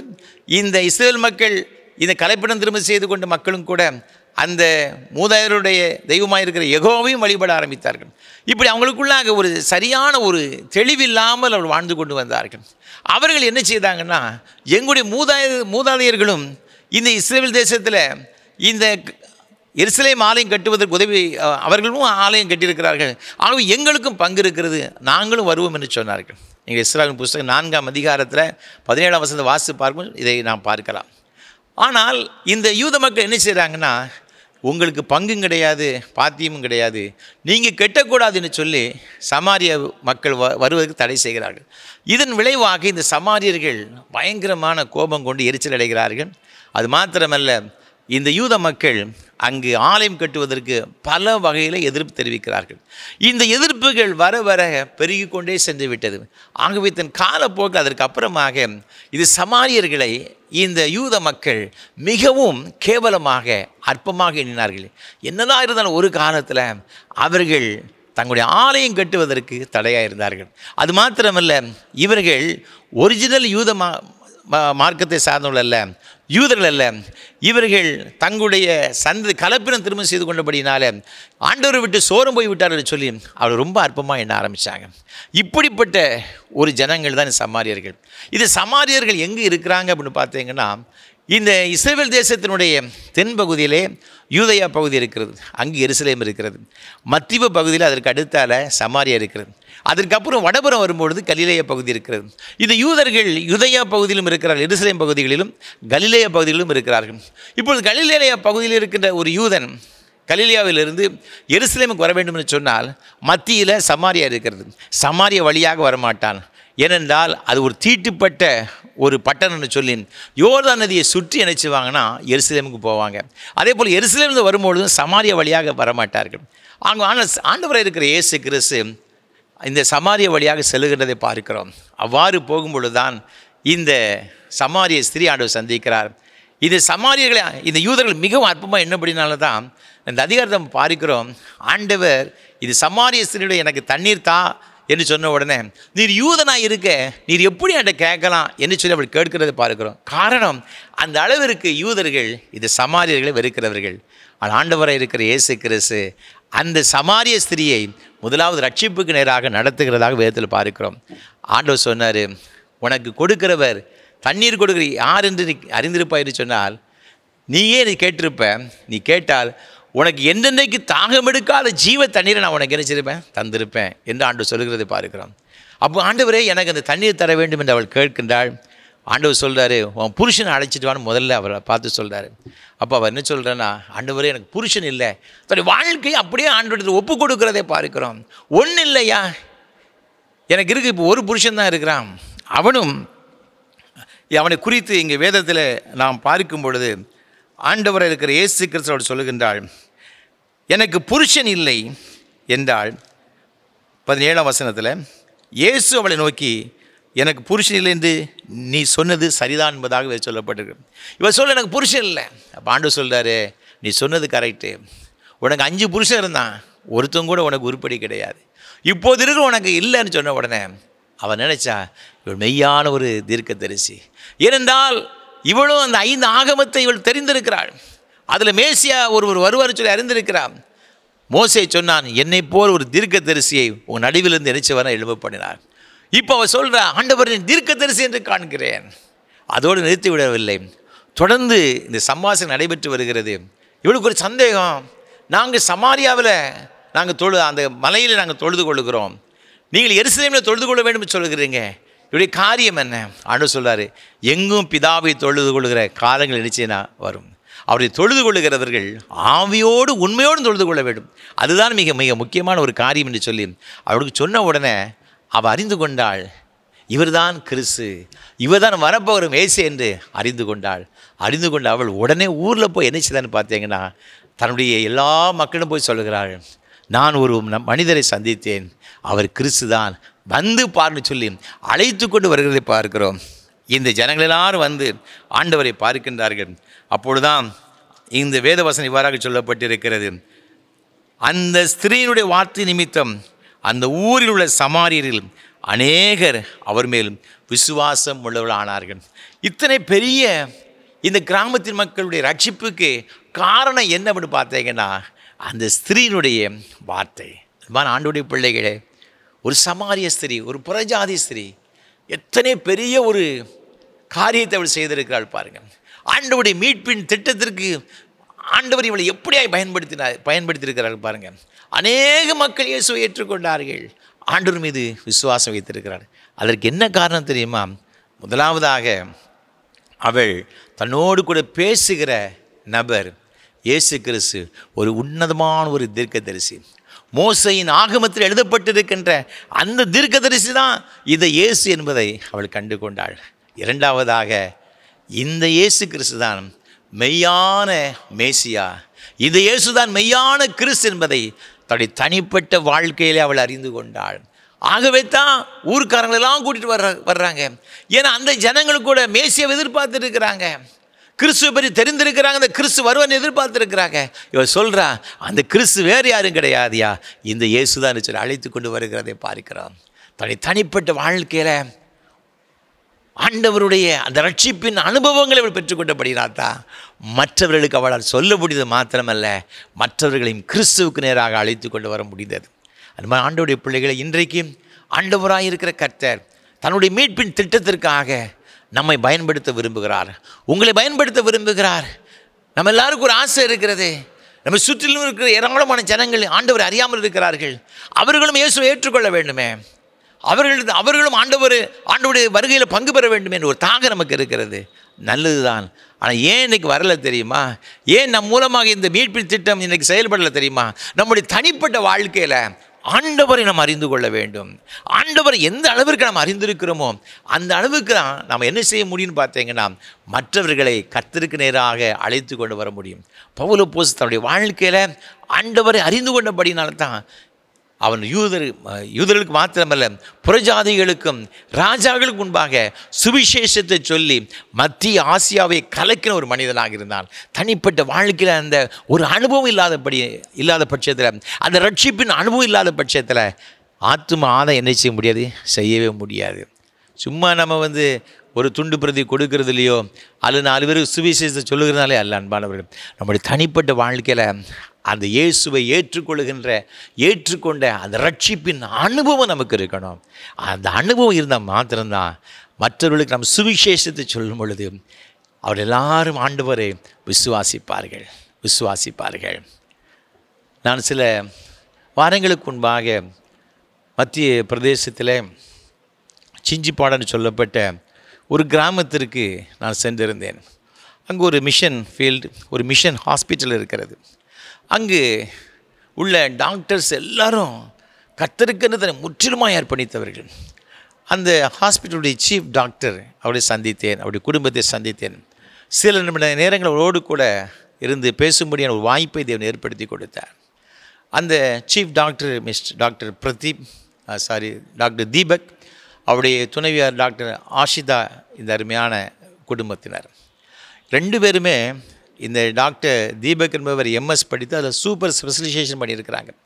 அதே போல் இந்த டாக்டர் அம்மாவும் அதே மாதிரி எம்டி முடித்து விட்டு சூப்பர் ஸ்பெஷலைசேஷன் பண்ணியிருக்கிறாங்க. உயர்ந்த படிப்பு படிச்சிருக்கிறாங்க. அவ்வளோ பெரிய படிப்பு படித்தவர்கள். அவர்களோடு கூட பயின்றவர்கள் ஆஸ்திரேலியா, அமெரிக்கா, இங்கிலாந்து போன்ற பல நாடுகளில் கோடிக்கணக்கான பணத்தை சம்பாதித்து ரொம்ப லக்ஸரிஸ் வாழ்க்கை வாழ்ந்து கொண்டிருக்கிறாங்க. அவர் வீட்டுக்கு நான் சென்றேன். வீட்டில் ஒரு கார்ன்றதை பார்த்தேன். சின்ன ஒரு சாதாரணமான ஒரு கார், மாருதி ஆல்ட்ரேட் நின்றுக்கிறேன். அந்த காரை நினச்சி பார்த்துக்கிடுங்க. அவர் நினைத்தால் பெரிய பெரிய கோடிக்கணக்கான விலை மதிப்புள்ள கார்கள்லாம் வீட்டில் கொண்டு போய் நிறுத்தலாம் பார்த்துக்கிடுங்க. பல வருடங்கள் அந்த ஊரில் ஊழியம் செய்தார்கள். நான் கேட்டேன், நீங்கள் ஏன் அங்கே இந்த இடத்துக்கு வந்திருக்கிறீங்க? அவங்க சொன்னாங்க, என் சிறு வயதில் ஆண்டவர் என்னோடு கூட இடைப்பட்டார். என் வாழ்க்கை ஆண்டவருக்கு ஒப்பு கொடுத்தேன். தேவன் தந்திருக்கிற ஒரு பெரிய தாளந்து திறமைகளை ஆண்டவர் தந்திருக்கிறார். மருத்துவத்துறையில் ஆண்டவருக்காக செலவழிக்க வேண்டும் என்று விரும்பினேன். ஆகவே தான் அந்த கிராமத்தை தேடி வந்திருக்கிறேன். சுற்றிலும் ஆதிவாசி மக்கள். இன்றைக்கும் கூட அந்த மக்கள் பூசாரிகிட்ட போகிறாங்க. நான் சென்றபோது நான் அதற்கு முன்பாக கேள்விப்பட்டேன், அந்த ஹாஸ்பிட்டலில் ஒரு 7 வயது சிறுவன் டெட்டனஸ் வந்து விட்டது, கையையும் காலையும் இழுத்து விட்டது, பல்லை கடித்து கொண்டிருந்தான். பூசாரிகிட்ட தான் கொண்டு போனாங்க. இவனுக்கு பிசாசு பிடித்துன்னு சொல்லி வயிற்றிலே 3 சூடு போட்டிருந்தாங்க. இந்த ஜனங்கள் எந்த அளவிற்கு அவங்க பின்தங்கிய நிலைமை இருக்கிறாங்க, அந்த ஞானமே இல்லாமல் இருக்கிறாங்க. கடைசியில் இந்த ஹாஸ்பிட்டலுக்கு வந்து சேர்ந்துருக்கிறார்கள். ரொம்ப சீரியஸ் கண்டிஷன் தான். இந்த மக்களுடைய ஜபங்கள், நல்ல ஒரு கரிசனை உள்ள ஒரு மருத்துவம் சேவை அந்த மனிதனை உயிர் பிழைச்சி வச்சுதுங்க. எனக்கு ரொம்ப ஷாக்காக இருந்துச்சு அந்த சாட்சியெல்லாம் கேட்கும் பொழுது. அவங்க சொன்னாங்க, ஐயா நான் வெளியே போயிருந்தால் கோடிக்கணக்காக சம்பாத்தியம் பண்ணியிருக்கலாம், அதுக்கு மேலே என்ன இருக்குதுன்னு தான் ஒரு விரக்தி தான் ஏற்படும். ஆனால் இந்த ஏழை ஆதிவாசி மக்கள் எங்களை தேடி இந்த ஹாஸ்பிட்டலுக்கு வர்றாங்க. மற்ற ஹாஸ்பிட்டல்லாம் போயிருந்தாலும் சொன்னால் லட்சக்கணக்காக செலவழிக்க வேண்டும். இந்த ஏழை சிறுவன் வந்தான், அவனுக்கு அந்த அளவு கொடுப்பதற்கு கூட வசதி கிடையாது. இவர்கள் முடிந்ததை போட்டு எரிச்சதற்கான அந்த பிள்ளையை காப்பாற்றிருக்கிறாங்க. பார்த்துக்கிடுங்க. போகும்போது ஒரு பெரிய சந்தோஷத்தோடு போனாங்க.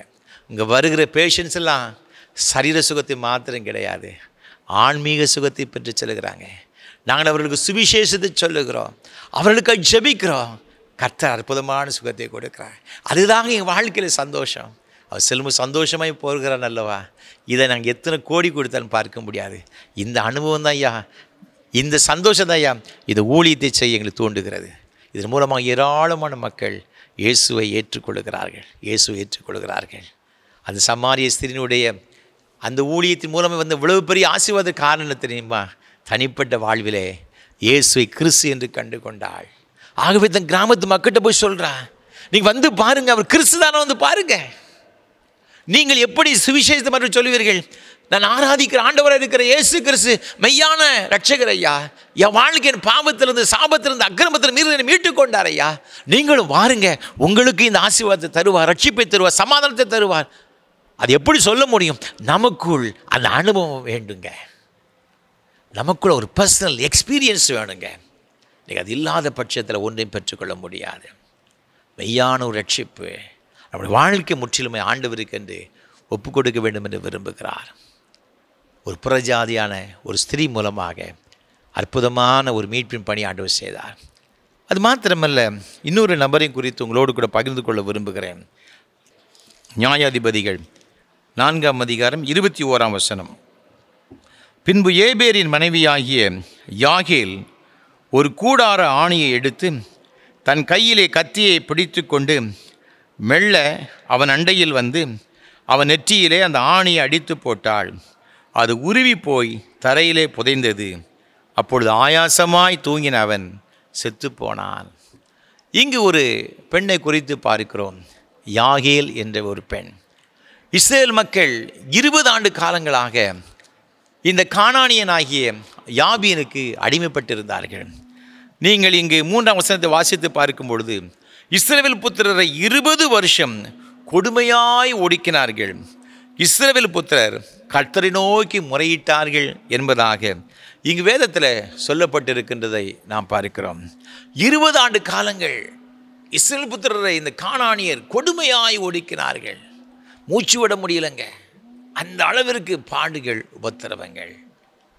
அப்பொழுதுதான் இந்த ஜனங்களுடைய முறையீடுதலை தேவன் கேட்டு, தெபோராள் அப்படின்னு ஒரு தீர்க்கதரிசினி இருந்தா, அவள் சொன்னா, பாராக்கை பார்த்து சொன்னா, நீ எழுந்து போ, கர்த்தர் நம்முடைய கூப்பிடு சத்தத்தை கேட்டார், இந்த சிசராவுக்கு எதிராக செல், ஒரு பெரிய வெற்றியை தருவார் என்று அவள் சொன்னாள். ஆனால் இந்த படைத்தளபதி ரொம்ப பயந்து போன ஒரு சுபாவம். நீ எங்கள் கூட வராவிட்டால் நான் போக மாட்டேன் என்று அவன் சொல்லுகிறதாக வேதத்தில் பார்க்கும். நீங்கள் தொடர்ந்து உள்ள வசனங்களை வாசித்து பார்க்கும் பொழுது இதை குறித்து மிக விளக்கமாக சொல்லுகிறது. இந்த கானானிய ராஜாவாகிய யாபீனுக்கு ஒரு படைத்தளபதி இருந்தான். அவனுடைய பெயர் தான் சிசரா. 900 இருப்பு ரதங்கள் அவனுக்கு இருந்துச்சு. ஒரு மாவீரன், பெரிய யுத்த வீரன், படைத்தளபதி. அவனுக்கு எதிர்த்து நிற்பதற்கு இந்த பாராக்கால் முடியவில்லை, பயந்து போனான். அவன் சொல்ல, நீ வந்தால் நான் போவேன். தெபோராள் தீர்க்கதரிசனம் சொல்லுகிறாள். அப்போ அவள் சொன்னா, தீர்க்கதரிசினி, நான் வருவேன், ஆனால் வெற்றி ஆண்டவர் தருவார். ஆனால் அந்த வெற்றி அவருடைய மேன்மை யாருக்கு போய் கிடைக்குன்னா ஒரு பெண்ணுக்கு தான் கிடைக்கும் என்று சொல்லி அவர் சொல்லுகிறதை நாம் பார்க்கிறோம். அதுக்கு உண்மையில் ஆண்டவர் இந்த தீர்க்கதரிசி மூலமாக சொன்னார், நீ போ என்று சொன்னார். ஆனால் இவன் என்ன செய்ய போகலை. ஏன்னா நீ போ, கர்த்தர் உனக்காக ஒப்பு கொடுப்பார். கர்த்தர் உனக்கு யுத்தம் பண்ண சொன்ன பிறகும் கூட அவன் போகலை. பார்த்துக்கிட்டுங்க, கடைசியில் தெபோராவோடு கூட செல்லுகின்றாள். அவன் பாராக் செல்லுகின்றான். யுத்தம் நடைபெறுகிறது. அங்கு பள்ளத்தாக்கில் ஒரு பள்ளத்தாக்கான ஒரு பகுதி பயங்கரமான யுத்தம் நடைபெற்று கொண்டிருக்கிறது. ஆண்டவர் இந்த பாராக்காக இஸ்ரவேல் ஜனங்களுக்காக வானத்தில் யுத்தம் பண்ணினார் என்பதாக வேதத்தில் சொல்லப்பட்டிருக்கிறது. வானத்தில் இருந்து நட்சத்திரங்கள், அயனங்கள், இடி மின்னல்கள்லாம் அங்கே என்ன செய்யுதுன்னா, அங்கு இயற்கை இந்த சிசராவுக்கு எதிராக வந்து நெருக்கிறது. பயங்கரமான மழை பெய்கிறது. அப்படியே அந்த பள்ளத்தாக்கில் தண்ணீர் ஓடுகிறது. சிசரை பார்த்தான், ஐயோ இயற்கையை நமக்கு எதிராக சதி செய்கிற சொல்லி எப்படியாக தப்பித்து ஓட வேண்டும்னு சொல்லி அவன் வெளியே வர நினைக்கின்றான். அதற்குள்ளாக அவனுடைய ரதங்கள் எல்லாம் என்ன செய்யுதுன்னா தண்ணீரில் மாட்டி விட்டு உருளைகள்லாம் கலந்து போய் விடுகிறது. இது மாத்திரம் தப்பிச்சு உயிர் பிழைச்சா போதுன்னு சொல்லி அப்படியே ஓடி வருகிறான். அந்த வனாந்தரமான இடத்துல தான் இந்த ஏபேரின் மனைவி ஆகிய யாகேல் இருக்கின்றாள். யாகேல் என்று சொன்னால் மலையாடு என்று பொருள் பார்த்துக்கிடுங்க. இந்த ஏபேர் யாருன்னு பார்த்தீங்கன்னா, மோசேயுடைய மாமனாகிய ரெகுவேலுடைய புத்திரர், அவங்களுடைய வம்சத்தை சார்ந்தவள், கேனியர்கள் என்று சொல்லப்பட்டிருக்கிறது. இவங்களுடைய தொழில் என்ன அப்படின்னு பார்த்தீங்கன்னா, இவங்க வனாந்திரத்தில் இருக்கிறாங்க. பார்த்துக்கிடுங்க, அந்த காலத்தில் இஸ்ரவேல் ஜனங்கள் இருந்தாங்க, அமலேக்கியர் இருந்தாங்க, இந்த கானானியர் இருந்தாங்க, பல வகையான கூட்ட ஜனங்கள், ஜாதி ஜனங்கள்லாம் இருந்தாங்க. இவங்க ஒருத்தருக்கு ஒரு யுத்தம் பண்ண வரும்பொழுது இந்த யுத்த ஆயுதங்கள் யார்கிட்ட வாங்குவாங்கன்னு பார்த்தீங்கன்னா, இது ஏபேர்கிட்ட வாங்குவாங்க. இவன் எல்லா மக்களுக்கும் யுத்தத்தை, இந்த ஆயுதங்கள், அணு ஆயுதங்கள், இந்த ஆயுதங்களை சப்ளை பண்ணுற ஒரு மனுஷன் தான், ஒரு பெரிய பிஸ்னஸ் மேன். இப்போ இவனை பொறுத்தவரையில் இவன் எனக்கு விரோதி, இவன் எனக்கு சிநேகிதன்னு சொல்லலாம் கிடையாது. எல்லாரோடும் கூட இருப்பான். யார் ஆயுதங்களை கேட்டாலும் காசை வாங்கிட்டு இந்த ஆயுதத்தை கொடுக்குற வேலை தான் இந்த ஏபேருடைய வேலை. அங்கே வனாந்திரத்தில் ஒரு கூடாரத்தில் இவனும் இவனுடைய மனைவி யாகேலும் இருந்து கொண்டு இருக்கிறாங்க. இப்போ இந்த சிசரா என்ன செய்கிறான்னா வேகமாக ஓடி வரான். இந்த சிசராவை பொறுத்தவரையில் அந்த வேதத்தை நீங்கள் வாசித்து பாருங்கள், 17ஆம் வசனத்தை பார்க்கும் பொழுது வசனம் இங்கே அழகாக சொல்லுகிறது. சிசேரா கால்நடையாய் கேனியனாகிய ஏபேரின் மனைவி யாகேலுடைய கூடாரத்துக்கு ஓடி வந்தான். அப்பொழுது யாபீன் என்னும் ஆத்சோரின் ராஜாவுக்கும் கேனியனான ஏபேரின் வீட்டுக்கும் சமாதானம் உண்டாயிருந்தது. இந்த சிசரா ஏன் இந்த யாகேலுடைய வீட்டுக்கு வருகிறான் என்று சொல்லி பார்ப்போம் என்று சொன்னால், இந்த யாகேல் குடும்பமும் இந்த கானானியனாகிய இந்த யாபீனுடைய குடும்பமும் ரொம்ப அந்யோன்யமாக இருந்தாங்க, ரொம்ப சமாதானமாக இருந்தாங்க. அவங்க ரெண்டு பேரும் ரொம்ப ஃப்ரெண்ட்ஷிப்பாக இருந்தாங்க. பார்த்துக்கிடுங்க. ஆகவே இந்த சிசரை நினைக்கிறான், நம்முடைய ராஜாவுக்கு ரொம்ப வேண்டப்பட்டவங்க, ஆகவே நாம் போனால் நம்ம அங்கே போனால் தப்பிச்சுக்கிடலாம். இந்த நம்பிக்கையெல்லாம் இவன் என்ன செய்யறான், ஓடி வருகிறான். ஓடி வந்தவனே உடனே இவள் உள்ளே கூப்பிடுகின்றாள். நீங்கள் 5ஆம் அதிகாரத்தில் வாசித்து பார்க்கும் பொழுது இங்கு 25ஆம் வசனம் சொல்லுகிறது, அந்த சிசரா என்ன செய்தான்னா தண்ணீரை கேட்டான், பாலை கொடுத்தாள், ராஜாக்களின் கிண்ணியிலே வெண்ணெயை கொண்டு வந்து கொடுத்தாள் என்பதாக வேதத்தில் சொல்லப்பட்டிருக்கிறது. இவன் ரொம்ப டயர்டாயிட்டான் சிசரா. அவன் தண்ணியை கேட்டான், இவன் பாலை கொண்டு வந்து கொடுக்குறா, வெண்ணெயை கொண்டு கொடுக்குறா. அப்படியே ஆயாசம் நினைச்சிட்டான், கட்டில் போய் நினைச்சிட்டான்னு தூங்கிட்டான். இப்போது இந்த சிசரா நம்பி வந்திருக்கான் யாகேலுடைய கூடாரத்துக்கு. ஏபேர் ரொம்ப க்ளோஸ் தன்னுடைய எஜமானனுக்கு, ராஜாவுக்கு. அதை நம்பி தான் வந்தான்.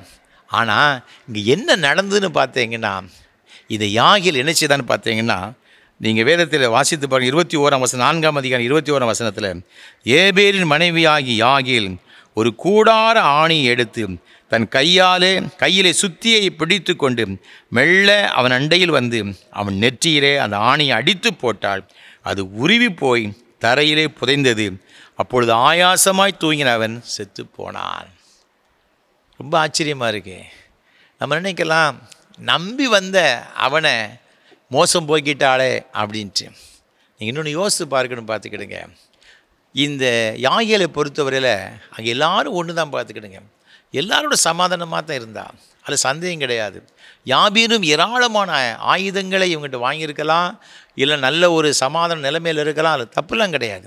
ஆனால் இந்த சிசராவை இவள் கொலை செய்வதற்கு காரணம் என்னென்னு பார்த்தீங்கன்னா, கர்த்தருடைய ஜனமாகிய இஸ்ரவேல் மக்கள் 20 ஆண்டு காலங்களாக கொடுமைப்படுத்தப்படுவதற்கு காரணம் இது யாபீனின் ராஜாவாகிய இந்த கானானிய ராஜாவாக இருக்கிற யாபீன், இது சிசரா.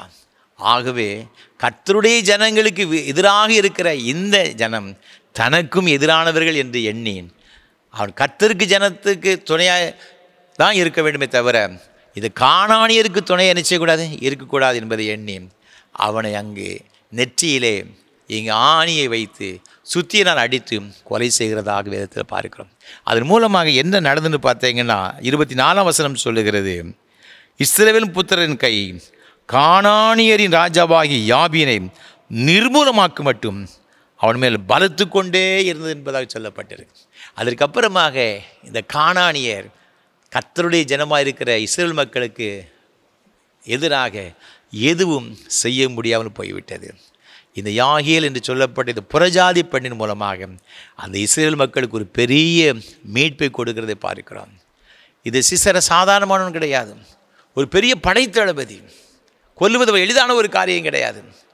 அவனை போய் இந்த ஆணி வச்சுன்னா அவன் வைக்கும் லேஸ் அவனை தொட்டால் கூட ரொம்ப சென்சிட்டிவாக தான் இருப்பாங்க. அவ்வளோ பெரிய யுத்த வீரர் படைத்தளபதி சும்மா ஒரு பெண்ணு போய் கொலை செய்ய முடியுமா, தூங்கிட்டு இருந்தான் அப்படிங்கிறதுக்காக அவன் பக்கத்தில் வரும்போது அந்த அதிர்வுகளெல்லாம் நினைச்சிருக்கான்னு இவன் உணர்ந்து கொள்வான். அப்படிப்பட்டவனாக தான் அந்த பதவியில் இருக்க முடியும். ஆனால் இவன் என்ன செய்ய தெரியுமா, கட்டிலில் படுத்திருக்கும் பொழுது அது குறித்துதான ஒரு வரலாறு சொல்லுகிறது. அவனுக்கு முன்பாக கரங்களை உயர்த்தி ஜெபம் பண்ணான். ஆண்டவரே, இஸ்ரவேல் மக்களுக்கு விடுதலை கொடுக்க வேண்டும், என் மூலமாக விடுதலை கொடுக்க வேண்டும் என்று உம்முடைய சித்தமாக இருக்கும் என்று சொன்னால் எனக்கு ஒரு அடையாளத்தை காண்பிக்கணும். இந்த யாபீனை கட்டிலிருந்து நான் கீழே தள்ளுவேன்.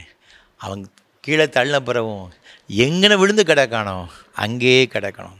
அப்படி கிடப்பான் என்று சொன்னால் மெய்யாகவே நீர் இந்த ஜனங்களுக்கு ரட்சிப்பை என் மூலமாய் தருகிறது என்பதை நான் அறிந்து கொள்வேன்னு சொல்லி ஜெபம் பண்ணிவிட்டு அவனை பிடிச்சி கீழே தள்ளுகிறதை பார்க்கிறோம். கட்டில் விட்டு கீழே தள்ளுகிறாள். நீங்கள் 5ஆம் அதிகாரத்தை நீங்கள் வாசித்து பார்க்கும் பொழுது இங்கு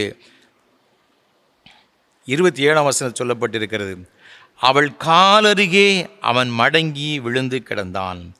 அவள் காலருகே மடங்கி விழுந்தான். அவன் எங்கே மடங்கி விழுந்தானோ அங்கே மடிந்து கிடந்தான். அவன் இழுத்து போடுறா, அவனுக்கு அசைவில் பார்த்துக்கிடுங்க. ஒரு பெரிய படைத்தளபதி இப்படி கீழே பிடிச்சி தள்ளும் பொழுது கூட அவனுக்கு எப்படி அந்த உணர்வு இல்லாமல் போச்சு? அவ்வளோ டயர்டாக ஒரு மனுஷன் இருக்க முடியுமா? அவன் கிடந்தாங்க. கர்த்தருடைய செயலுங்க.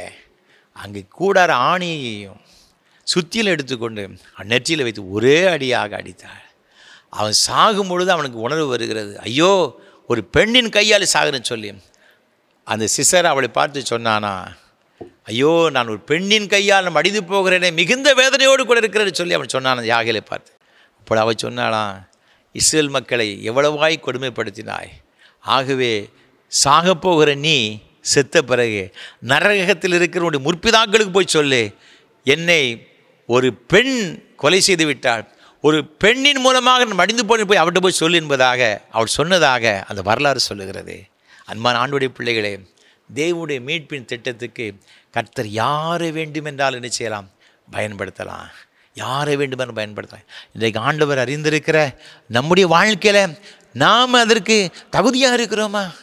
ஒருவேளை நாம் நினைக்கிறோம் என் மூலமாக தான் செய்ய முடியும். பாகாலுக்கு முடங்காத 7000 பேர் ஆண்டு வச்சிருக்கிறார் தெரியுமா உங்களுக்கு? நம்ம நினைக்கிறோம் என் மூலமாக செய்ய முடியும், என்னை விட்டால் யாரும் கிடையாது நினைத்து கொண்டு இருக்கலாம். 1000 பேர் இருக்கிறாங்க ஆண்டவருக்கு. யாரை கொண்டு வேண்டுமென்றால் ஆண்டவரை செய்ய முடியும். ஆனால் நாம் ஒன்றை புரிந்து கொள்ள வேண்டும், தேவன் நம் மூலமாய் செய்ய நினைத்திருக்கிற திட்டங்களை தேவன் செய்வதற்கு ஆண்டவரே என்னை தகுதியான பாத்திரமாக இது மாற்றும் என்று சொல்லி தேவ சமூகம் ஒப்பு கொடுக்கணும். அப்பொழுதுதான் நம்மை குறித்த தேவ திட்டங்கள் நினைச்சேன்னா நிறைவேறும். ஒரு புறஜாதிகள் மூலமாக இத்தனை பெரிய மீட்பு திட்டத்தை தேவன் நிறைவேற்ற முடியும் என்று சொன்னால், ஏன் அவருடைய சொந்த பிள்ளைகளாக இருக்கிற நம் மூலமாக மீட்பின் திட்டத்தை நிறைவேற்ற முடியாது? அதற்கு நாம் என்ன செய்யணும்னா பாத்திரம் உள்ளவர்களாக என்ன செய்யணும் இருக்கணும். அவ்வாறு பாத்திரம் உள்ள இருக்கும்போது மாத்திரம்தான் ஆண்டவருடைய ஆசீர்வாதங்களை நம்மால் என்ன செய்து கொள்ள முடியும், பெற்றுக்கொள்ள முடியும். அந்த சமாரிய ஸ்திரீ மூலமாக கிராமமே ஆண்டவரை ஏற்றுக்கொண்டது. எத்தனை பெரிய ஒரு ஆசீர்வாதம் பாருங்கள்.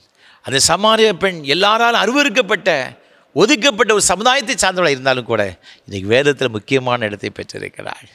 யாகேல் யாருக்கே தெரியாது. அவள் ஒரு மீதியான வம்சத்தை சார்ந்தவள், கேனியன் என்று சொல்லப்பட்டிருக்கிறது. அப்படிப்பட்ட ஒரு வம்சத்தை சார்ந்தவளை குறித்து வேதத்தில் சொல்லப்பட்டிருக்கிறது. அவள் பெயர் இங்கு அழகாக சொல்லப்பட்டிருக்கிறது. ஆண்டவருக்காக இத்தனை பெரிய காரியத்தை செய்தாள். அன்றைக்கு இந்த இஸ்ரேல் மக்கள் சுபித்திருப்பதற்கு காரணம், விடுதலை பெறுவதற்கு காரணம் யாருன்னு பார்த்தீங்கன்னா இந்த யாகேல். இன்றைக்கு நம் மூலமாக தேவன் பெரிய காரியங்களை செய்ய விரும்புகிறார். அன்றைக்கு எகிப்து தேசத்திலே இருந்த எபிரேயர்கள், இஸ்ரேல் மக்கள், அங்குள்ள பெண்கள் குழந்தைகளை பெறும்பொழுது பார்வோன் சொன்னான், பெண் பிள்ளை என்று சொன்னால் உயிரோடு விட்டு விடுங்கள், ஆண் பிள்ளை என்றால் நீங்கள் அவள் கொன்று போடுங்கள் என்று சொன்னான். நீங்கள் யாத்திராகமம் புஸ்தகம் 1ஆம் அதிகாரம் நீங்கள் 15 தொடர்ந்து 17 வரை உள்ள வசனம் வாசித்து பார்க்கும் பொழுது அந்த ஜனங்கள் கர்த்தருக்கு பயந்ததினால் ராஜாவின் கட்டளைக்கு கீழ்ப்படியாமல் ஆண் பிள்ளைகளும் உயிரோடு கூட நினைச்சதான் நாம் காப்பாற்றினாள் என்பதாக வேதத்தில் சொல்லப்பட்டிருக்கிறது. அதனுடைய விளைவு என்ன தெரியுமா? இஸ்ரேல் மக்களுக்காக அவருடைய ஆண் சந்ததி காப்பாற்றப்பட வேண்டும் என்பதற்காக இதை மருத்துவ செய்த நிமித்தமாகத்தான் அதற்கப்புறமாக இந்த இஸ்ரேல் மக்கள் மோசே மூலமாக அந்த எகிப்தை விட்டு கானான் தேசத்தில் பிரவேசிக்கும்படியான ஒரு பெரிய ஒரு பாக்கியத்தை ஆண்டவர் கொடுத்தார். இதன் மூலமாகத்தான் மோசே நினைச்சதான் நாம் காப்பாற்றப்பட்டான். அதனுடைய விளைவு அந்த மருத்துவ சிகிச்சைகளுக்கு ஆண்டு செய்த ஒரு காரியம் என்ன தெரியுமா? நீங்கள் யாத்திராகமம் புஸ்தகம் 1ஆம் அதிகாரத்தில் வாசித்து பார்க்கும் பொழுது 21ஆம் வசனம் சொல்லுகிறது, மருத்துவச்சிகள் தேவனுக்கு பயந்ததினால் அவருடைய குடும்பங்கள் தழைக்கும்படி செய்தார்.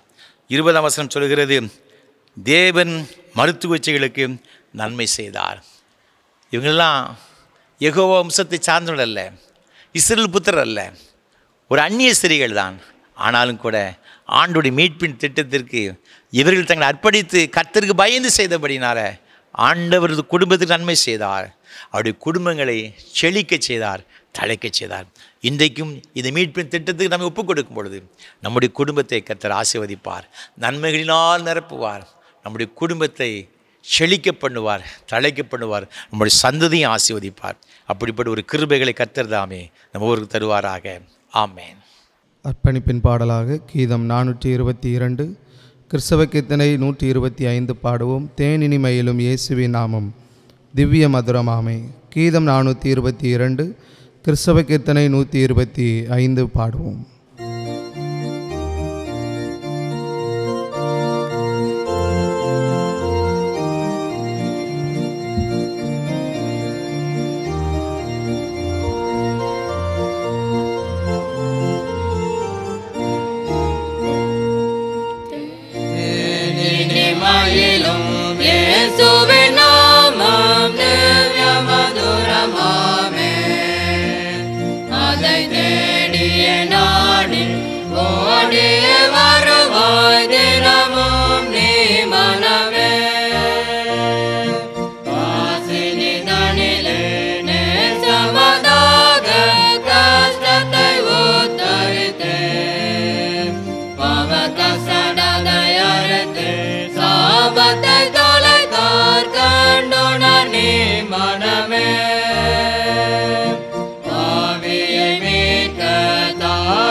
உயிரை தாமே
ஜெபம் செய்வோம்.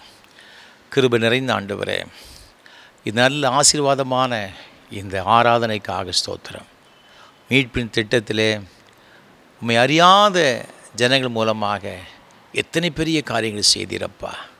அது சமாரிய ஸ்திரீயின் மூலமாக, யாகேல் மூலமாக, அந்த எகிப்திய மருத்துவச்சின் மூலமாக எத்தனை பெரிய காரியங்கள் செய்து இன்றைக்கும் ஆண்டவரே உம்முடைய நாமம் தரிக்கப்பட்ட பிள்ளைகளாக இருக்கிற எங்கள் மூலமாகவும் இப்படிப்பட்ட மகத்துவமான காரியங்கள் செய்ய உம்மால் கூடும். அதற்காக ஸ்தோத்திரம்.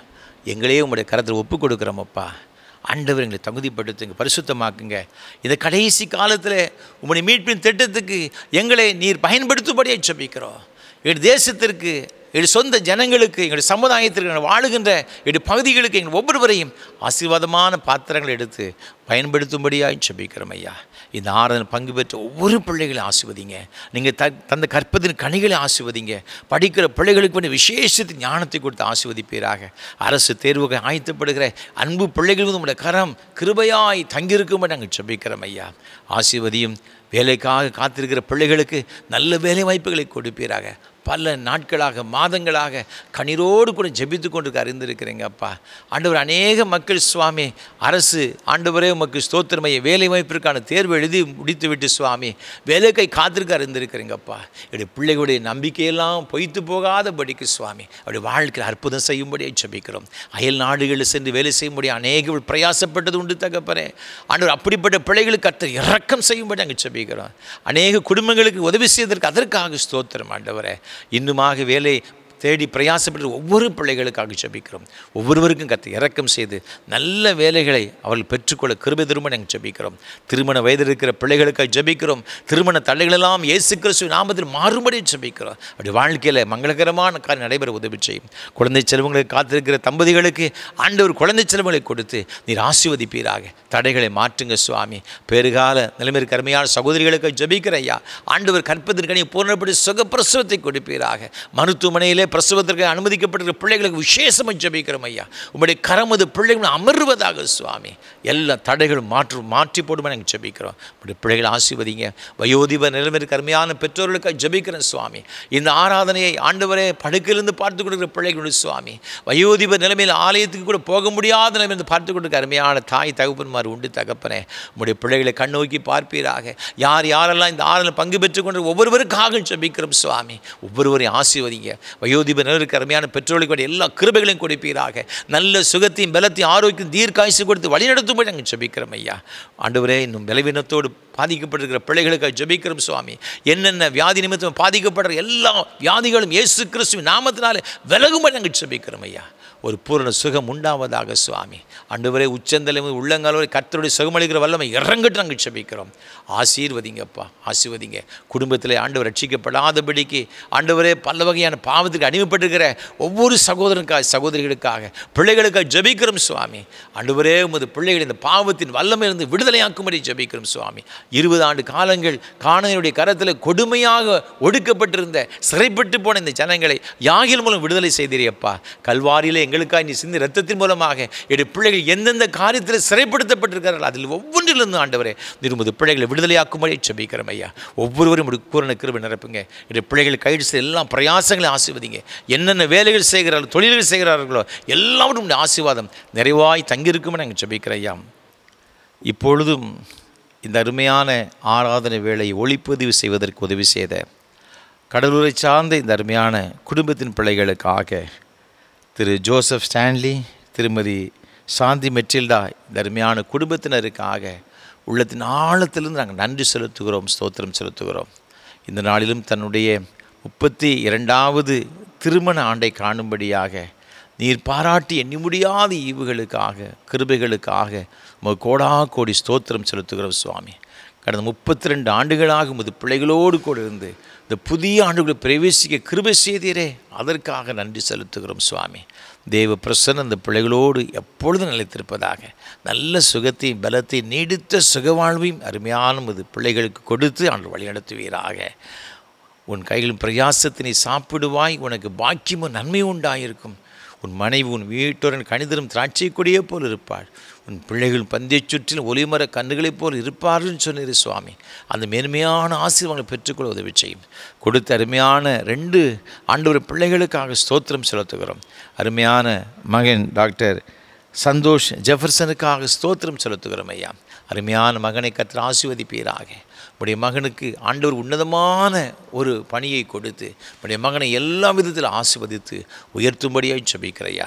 உடைய பிள்ளையுடைய வாழ்க்கையின் எல்லா தேவைகளையும் சந்திப்பீராக. எதிர்கால வாழ்க்கை எல்லாவற்றையும் உடைய கரத்தில் கொடுக்கிறோம். நேர்த்தியாய் செய்கிற ஆண்டவர் நேர்த்தியாய் செய்து கொடுக்க வேண்டும் நாங்கள் ஜெபிக்கிறோம். அடுத்த மகனுக்காக சந்தீப் ஆண்டவரே ஜெனிசனுக்காக நன்றி செலுத்துகிறோம் சுவாமி. அருமையான மகனை கர்த்தர் ஆசீர்வதிப்பீராக. தேவ கிருபை மகனோடு கூட இருக்க வேண்டும் நாங்கள் ஜெபிக்கிறோம் சுவாமி. 2 பேரையும் உடைய கரத்தில் கொடுக்கிறோம். எல்லாவற்றையும் நேர்த்தியாய் செய்து ஆசீர்வதிக்கிற ஆண்டவர் இந்த பிள்ளையுடைய வாழ்க்கை எல்லாவற்றையும் நேர்த்தியாக செய்து எல்லா நன்மைகளையும் நீர் கட்டளையிட்டு ஒன்று கூட குறைவில்லாமல் எல்லாவற்றையும் பெற்றுக்கொள்ள அனுகிரகம் செய்ய வேண்டுமென ஜெபிக்கிறோம் சுவாமி. இந்த குடும்பத்தை சுற்றிலும் வேலெடுத்து பாதுகாத்து வழிநடத்துவீராக. ஆசீர்வதியும் உடைய நாமத்தில் மகிமைப்படுத்துவீராக. இயேசு கிறிஸ்துவின் மூலமாக ஜெபிக்கிறோம் பரிசுத்த பிதாவே.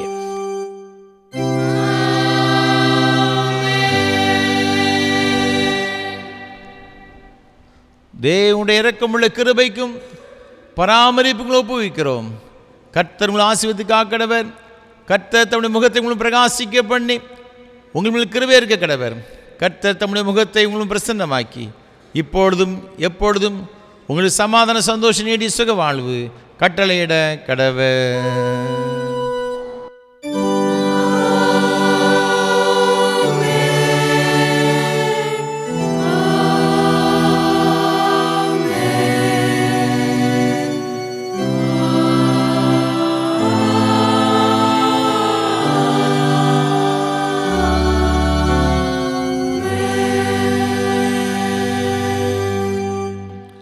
நிறைவு கீதமாக கீதம் 592 பாமாலை முடிவு கவிகள் 4 பாடவும்.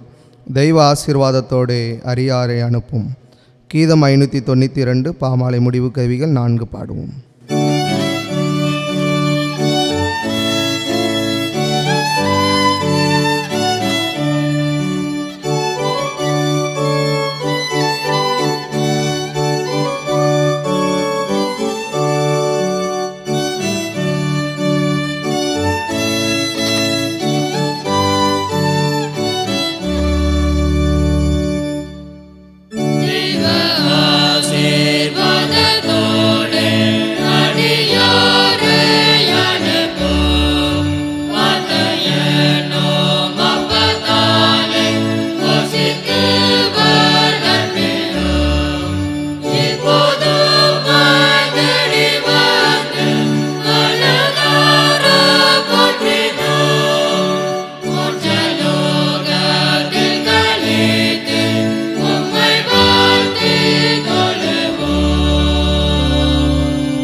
கிருபை நிறைந்த ஆண்டவரே, இந்த மகிமையான ஆராதனை வேளைக்காக நன்றி செலுத்துகிறோம்.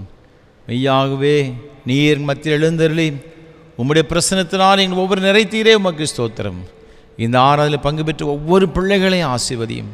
என்னென்ன தேவைகளோடு எதிர்பார்ப்புகளோடு உம்முடைய சமூகத்தில் வந்து கதறினார்களோ எல்லா தேவைகளையும் கருத்தை சந்தித்து நிறைவான பலனினால் நிரப்பி உமது பிள்ளைகளை வழிநடத்தும்படியாய் ஜெபிக்கிறோம். நீரே உமது பிள்ளைகளுடைய கரங்களை பிடித்து நடத்தும்.